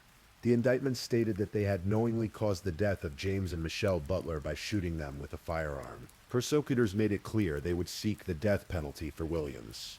Amanda Nover faced the same capital murder charges, though prosecutors indicated they might be willing to negotiate a plea deal in her case. The legal proceedings moved forward, slowly. Court dates were set and postponed. The pandemic continued to delay trials across Texas. Williams and Nover remained in custody, each held on million-dollar bonds. In June of 2021, prosecutors formally announced they would pursue the death penalty against Williams if he was convicted. But Williams and his attorneys were working on an alternative. On November 10th, 2021, Adam Curtis Williams appeared in court and entered a guilty plea. He pleaded guilty to capital murder. He pleaded guilty to tampering with evidence related to burying the bodies. He pleaded guilty to unlawful use of a firearm. He pleaded guilty to theft. In exchange for his guilty plea, prosecutors agreed to take the death penalty off the table. Williams was sentenced to life in prison without the possibility of parole. His sentences for the other charges, also life sentences for the first-degree felonies of theft and tampering with evidence, plus 20 years for the firearm charge, would run concurrently. He would never leave prison. 3 months later, on February 15th, 2022, Amanda Nover appeared before Judge Jack Polcher via video conference from the Cleburne County Jail. She pleaded guilty to murder, a lesser charge than capital murder. She also pleaded guilty to tampering with evidence, being a felon in possession of a firearm, and theft. As part of her plea agreement, Nover was sentenced to 20 years in prison. She received 10 years for each of the other charges, but because the sentences would run concurrently, she would serve 20 years total. The plea deals meant the full details of what happened to James and Michelle Butler that day in October 2019 would never be fully aired in a public trial, but prosecutors stated that Williams and Nover had shot the couple during what they described as a criminal transaction. The evidence suggested that Williams, desperate and facing serious criminal charges back in Utah, had targeted the Butlers for their vehicle and trailer. He needed a way to flee to Mexico, and James and Michelle had exactly what he needed. It's unclear if the Butlers realized they were in danger. Did Williams approach them under some pretense? Did he pretend to be a fellow traveler in need? We may never know the exact circumstances. What we do know is that sometime between October 16th and October 19th, Williams shot both James and Michelle Butler. With Nover's help, he buried their bodies in a shallow grave on the beach where they had been camping. He took their truck, their trailer, and their belongings, including a lawnmower worth nearly $30,000 that was stored in the trailer. On October 21st, Williams drove the Butlers' truck across the border into Mexico, towing their trailer behind him. Amanda Nover was in the passenger seat. Her 3-year-old daughter was with them. By the time the Butlers' bodies were discovered on October 27th, Williams and Nover were already hundreds of miles into Mexico, attempting to start a new life with stolen property and blood on their hands.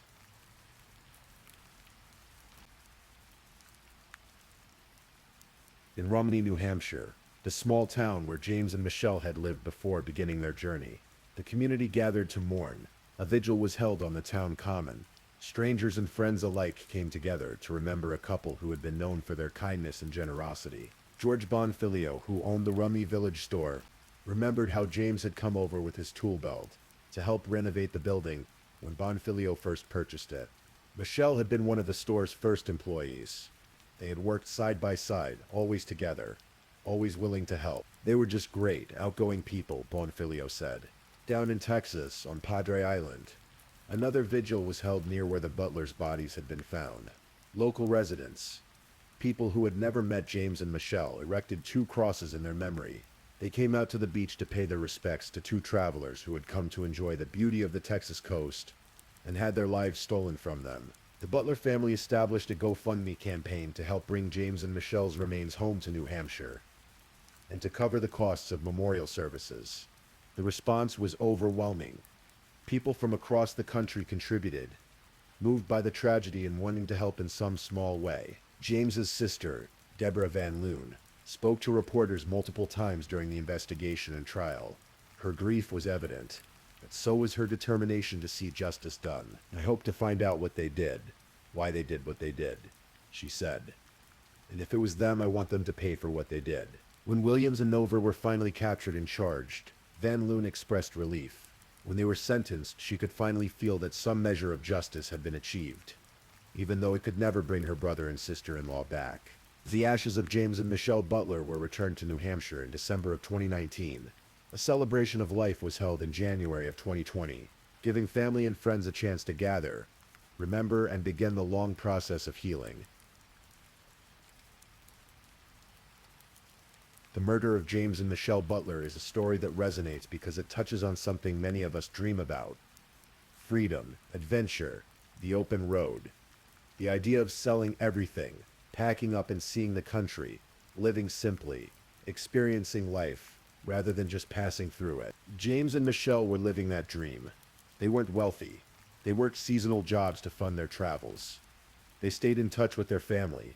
They were responsible, careful, loving people who happened to want something more than a conventional life. And they encountered someone who saw them not as people, but as an opportunity. Adam Williams was a career criminal who had been given chance after chance by the justice system.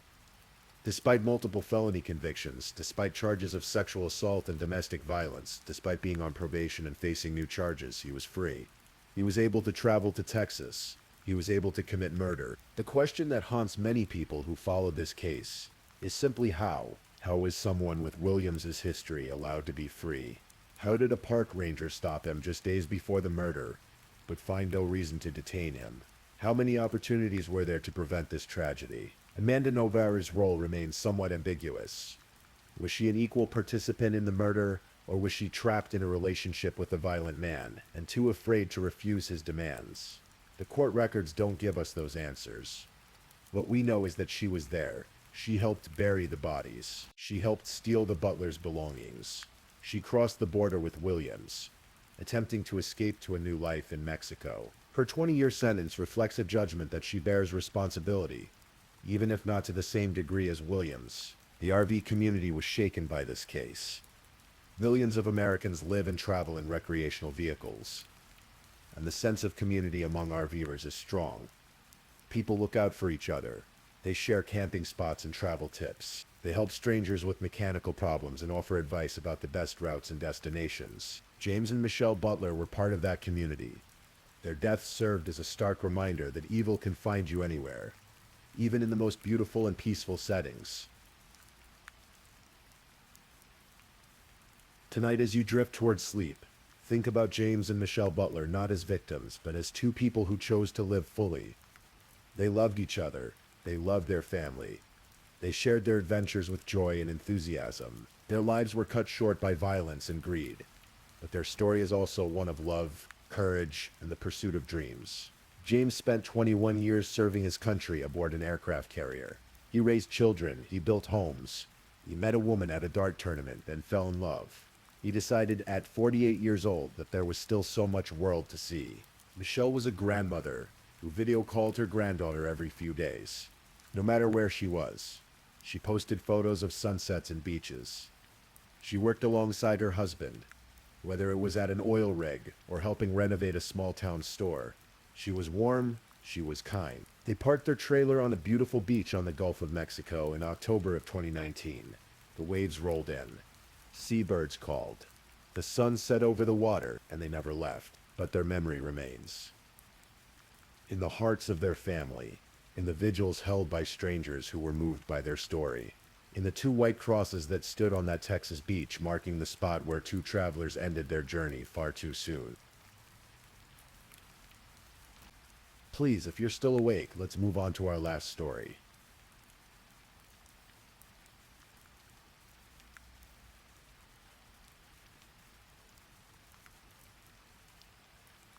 Story 5.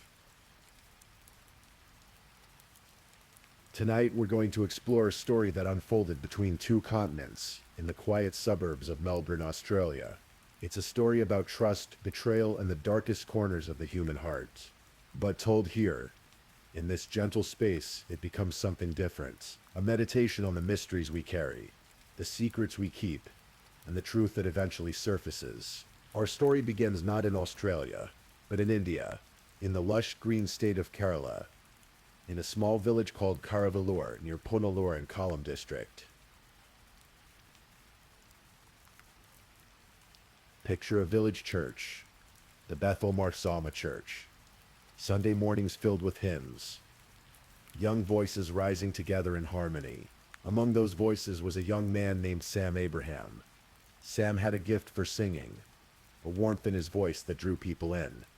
He was gentle, soft-spoken, deeply religious, the kind of person who led the choir not through authority, but through genuine love for the music and the community.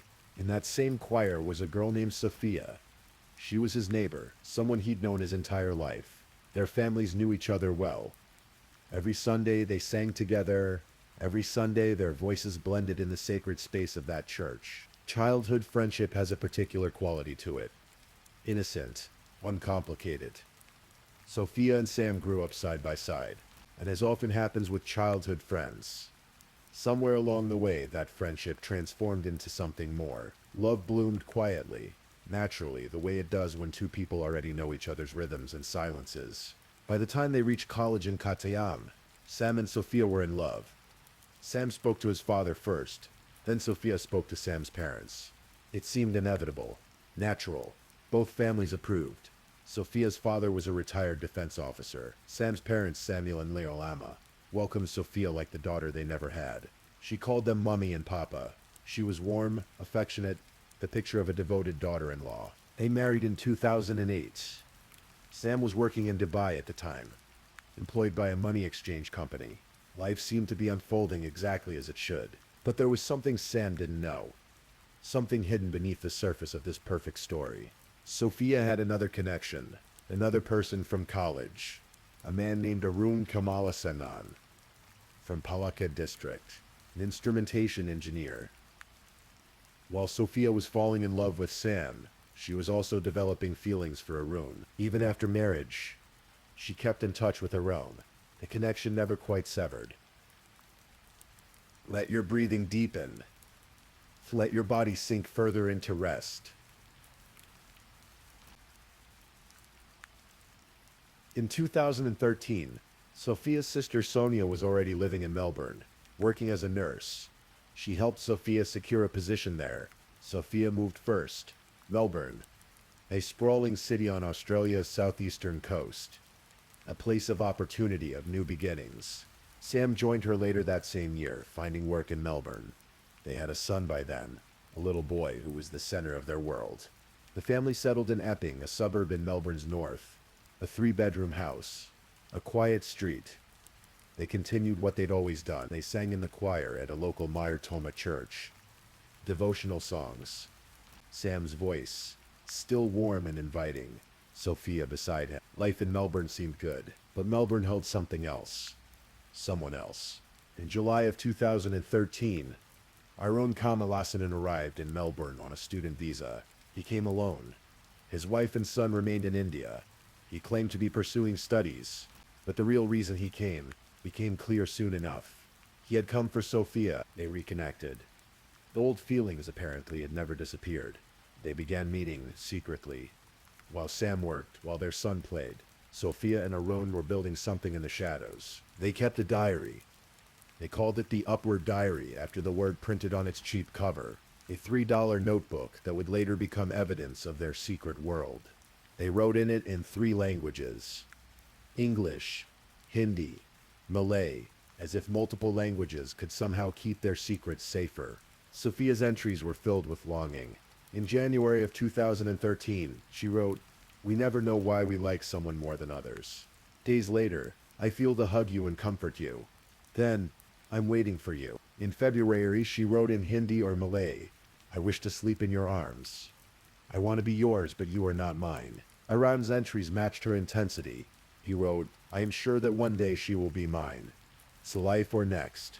He wrote, "She's the best match for me and always." On July 9th, 2013, just 2 days after arriving in Australia, Arun made a digital note, "Met my love for first time in Melbourne after 7 months." The affair had begun in earnest, and with it a darker conversation. Sophia wrote, "Planning is always needed in what we do. An idea without a plan is no more than a dream." She wrote, "You make me do bad things. Why am I so cruel?" By 2015, Sam was beginning to notice changes. Sophia's behavior shifted. She was distant, evasive about where she'd been, who she'd seen. They argued frequently. Sam questioned her. She gave no clear answers. But Sam didn't suspect the full truth. Perhaps he thought Sophia was just spending time with an old college friend. Perhaps he trusted her too much to imagine anything worse. In July of 2015, something happened that should have been a clear warning. Sam was at Lober train station, getting into his car. He didn't notice that someone was already inside, hidden in the footwell, waiting. As Sam settled into the driver's seat, the figure emerged. A man wearing a balaclava, his face completely covered. In his hand, a knife. The man lunged at Sam, stabbing wildly. Sam fought back. He managed to partially unmask his attacker. The man fled. When police examined the car, they found cable ties, material scraps, handcuffs. This had been planned. This was meant to be more than a simple robbery. Sam survived. He went to the hospital with injuries to his neck, temple, and cheek. He filed a police report, but he said he didn't recognize the attacker. Did he truly not recognize him, or was he protecting someone? Hoping against hope that his marriage could survive, Sam returned home to recover. Sophia was there, concerned, caring, playing the role of worried wife. Police investigated but found no leads. The case went cold, but Sam knew something now. Something had fundamentally changed. He was afraid. In October of 2015, Sam took his family back to Kerala for a visit, 2 weeks with their families. For Sam's parents, it was a joyful reunion, but Sam seemed troubled. He pulled relatives aside. He said things that haunted them later. To his father, Sam said, "I want to be buried near my grandfather's grave." To his relatives, he said, "Next time I come back here, it will be in a coffin." His family laughed uncomfortably. They thought he was being dramatic. Surely he didn't mean it. Surely he was just stressed about work, about life in a foreign country. On October 11th, 2015, Sam, Sophia, and their son left Kerala. They flew back to Melbourne, back to their house in Epping, back to their life. Sam's parents watched them go. They had no idea they would never see their son alive again. October 13th, 2015. Evening in Epping. The family was home. Their son, now 6 years old, was there. Sam, Sophia, and the boy had dinner together. Sophia made an avocado milkshake. She gave it to Sam and their son. She drank one herself. It tasted fine, normal, but Sophia's milkshake was different from theirs. Hers had no sedative. Theirs did. Clonazepam, a powerful medication that induces deep sleep. She had crushed it and mixed it into the drinks. After dinner, the family went to bed, all three of them together in the same bed. Sam in the middle, Sophia on one side, their son on the other. The sedative worked quickly. Sam fell into unconsciousness. His son, too. Sophia, of course, only pretended to sleep. Somewhere in the house, hidden, waiting, was Arun Kamalasanan. He had entered earlier, perhaps through a window in the garage. He had drawn detailed sketches of the house layout beforehand. He knew exactly where to hide, exactly when to emerge. Sophia had given him the signal. The family was asleep. Arun crept into the bedroom. He carried with him a glass of orange juice. But this was not ordinary juice. Dissolved in it was cyanide, a lethal dose. Sam lay unconscious, defenseless, his mouth slightly open as he breathed. His 6-year-old son slept beside him, innocent and unaware. Arun poured the poison juice into Sam's mouth, slowly, bit by bit. The human body has a swallowing reflex even in sleep. When liquid enters the throat, we swallow automatically. Arun knew this. He poured carefully, ensuring Sam's body swallowed the poison without choking, without gasping, without making a sound that might wake anyone. The cyanide entered Sam's system. Sophia lay beside her dying husband. Awake, aware, waiting. Cyanide is a horrific poison. It prevents cells from using oxygen. The victim essentially suffocates from the inside. It's agonizing. Sam's body began to convulse. Foam formed at his mouth. His temperature dropped. his jaw clenched tight in a rictus of pain. And through it all, Sophia waited.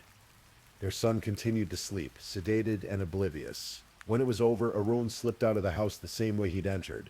He disappeared into the Melbourne night. Sophia waited a bit longer.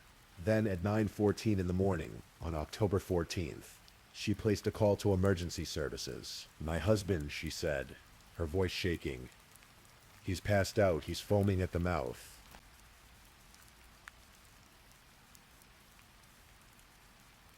Paramedics arrived at 9:27. They found Sam Abraham in bed, cold, stiff, foam around his mouth, his jaw locked shut. They attempted CPR. They tried everything, but Sam had been dead for hours. Sophia screamed. She called her sister Sonia, who rushed over. She called a friend.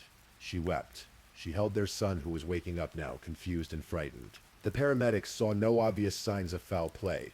A young man, 33 years old, apparently dead of sudden cardiac arrest. Tragic, but it happened. Sam was declared dead.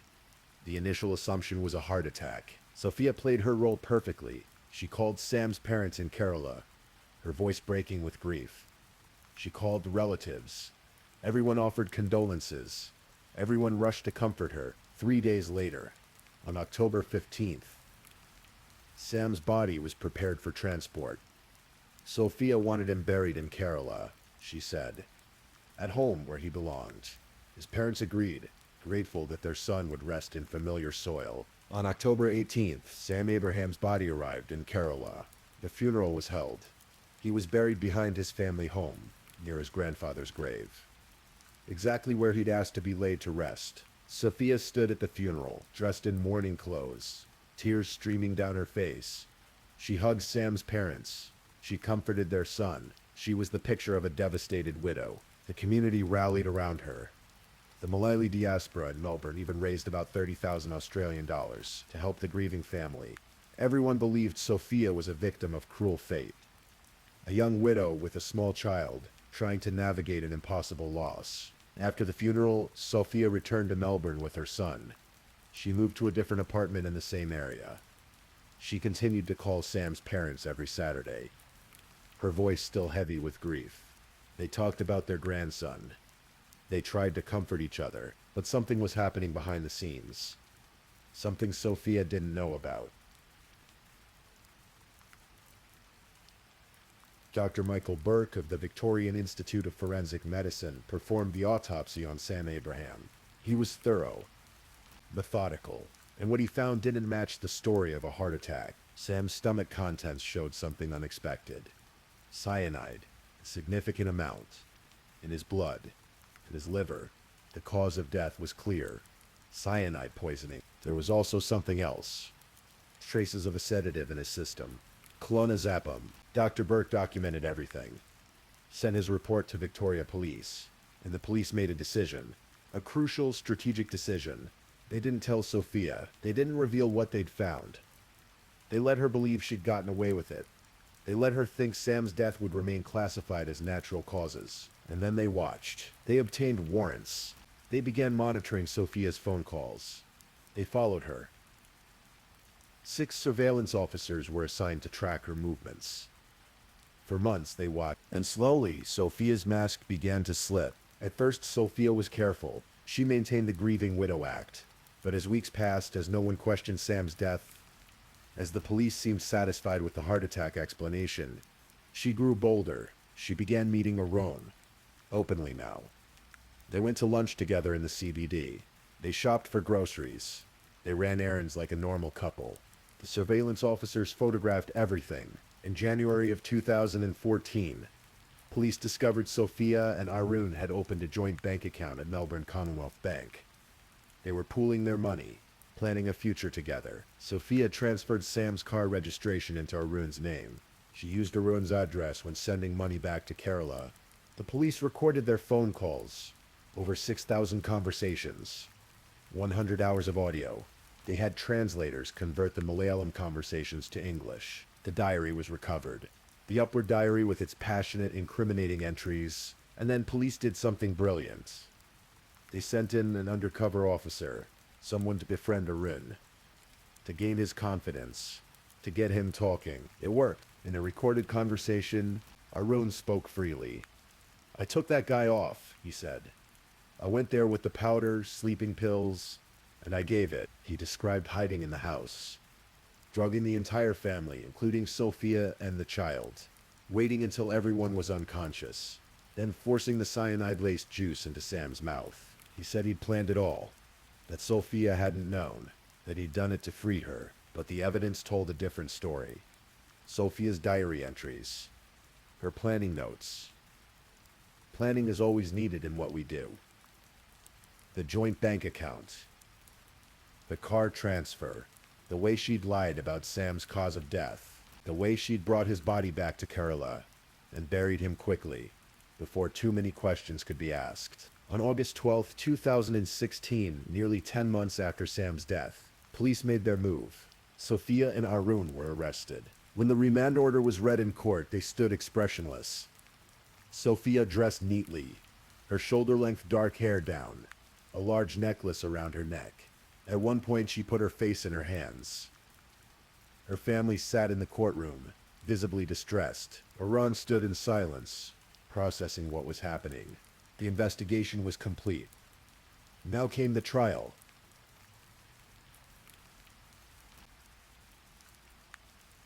The trial began in January of 2018. A 14-member jury heard the case. The prosecution laid out the evidence methodically: the diary entries, the phone records, the surveillance footage, the joint bank account, the car transfer, the undercover recording, the autopsy results, the cyanide, the sedative, the sketch Arun had drawn of Sam's house, showing exactly where he'd hide, exactly where he'd wait, the previous attack at Lalore train station, 3 months before the murder, the balaclava, the knife, the cable ties and handcuffs found in Sam's car. Police now had evidence that Arun had been the attacker that day too. The first attempt had failed, so they tried again. Dr. Burke testified about the involuntary swallowing reflex, how liquid poured into a sleeping person's throat will cause them to swallow automatically, how this explained the cyanide in Sam's stomach. The defense attorneys tried. Sophia's lawyer argued it was impossible for her to let her husband die with their child sleeping right beside them. Arun's lawyer pointed out that his fingerprints weren't found at the crime scene, but the evidence was overwhelming. On March 21st, 2018, the jury returned their verdict: guilty, both of them. Murder. Sophia asked for leniency because of her young son. The prosecution responded coldly. She showed no thoughts for the child who woke up to find his father dead beside him. Arun's lawyer produced medical documents claiming mental illness. Arun's elderly parents, his wife, his child, all wrote letters pleading for mercy. The court was unmoved. On June 21st, 2018, Justice Paul Coughlin delivered the sentences in the Victorian Supreme Court. Sophia and Arun sat meters apart in the packed courtroom. They said nothing as Justice Coughlin spoke. To Arun, the judge said, "I am satisfied from the evidence that you are the architect and driving force of the murder of Sam Abraham. I am satisfied that your conduct was premeditated." He noted that Arun had attempted to fabricate mental illness over 3 years, as part of a plan to escape culpability if caught. He described the murder as probably excruciating for the victim. Arun Kamalasanan was sentenced to 27 years in prison, with a minimum of 23 years before parole eligibility. To Sophia, Justice Coughlin said, "You are the friend and wife of Sam Abraham, and your actions were a fundamental breach of trust and must be strongly denounced by the court." He admitted it was difficult to know conclusively what role she played, but concluded he could not have been murdered without your knowledge and acquiescence. He noted she showed no remorse. She wore black from head to toe during sentencing, her eyes downcast. Sophia Sam was sentenced to 22 years in prison, with a minimum of 18 years before parole eligibility. The following year, in August of 2019, Arun appealed his sentence. The Supreme Court of Victoria found it disproportionate compared to Sophia's sentence. The court recognized Sophia as a full and willing participant who played an equal role. Arun's sentence was reduced to 24 years, with parole eligibility after 20 years. Their convictions, however, stood. The appeals against the guilty verdicts were denied. Arun won't be eligible for parole until at least 2041.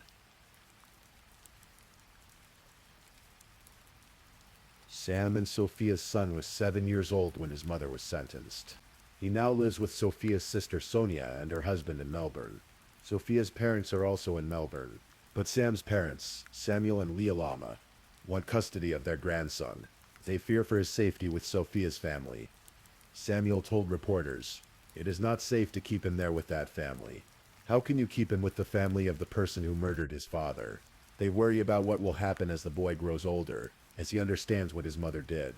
They've contacted the Indian External Affairs Ministry. They video chat with their grandson once a month. But Samuel says the boy doesn't speak much, surrounded as he is by Sophia's family. Samuel told reporters he believes Sophia's mother knew everything, that the family is convinced Sophia and Arun are innocent, that the case was fabricated. The case attracted massive media attention across India and Australia. The Malaya community was shocked. The betrayal felt personal. Everyone had known the family. Many had contributed to the fundraiser for Sophia after Sam's death, only to learn later they'd been supporting a murderer. Sam's parents still remember Sophia as the girl who called them Mommy and Papa, the girl who sang in the choir beside their son, the girl they welcomed as a daughter. "We knew this girl right from childhood," Samuel said. "She was loving and polite. She used to call us regularly until a few days before she was arrested." The disbelief remains. How could the girl they raised as a daughter commit such a betrayal? And Sam's final words haunt them. "Next time I come back here, it will be in a coffin." He knew.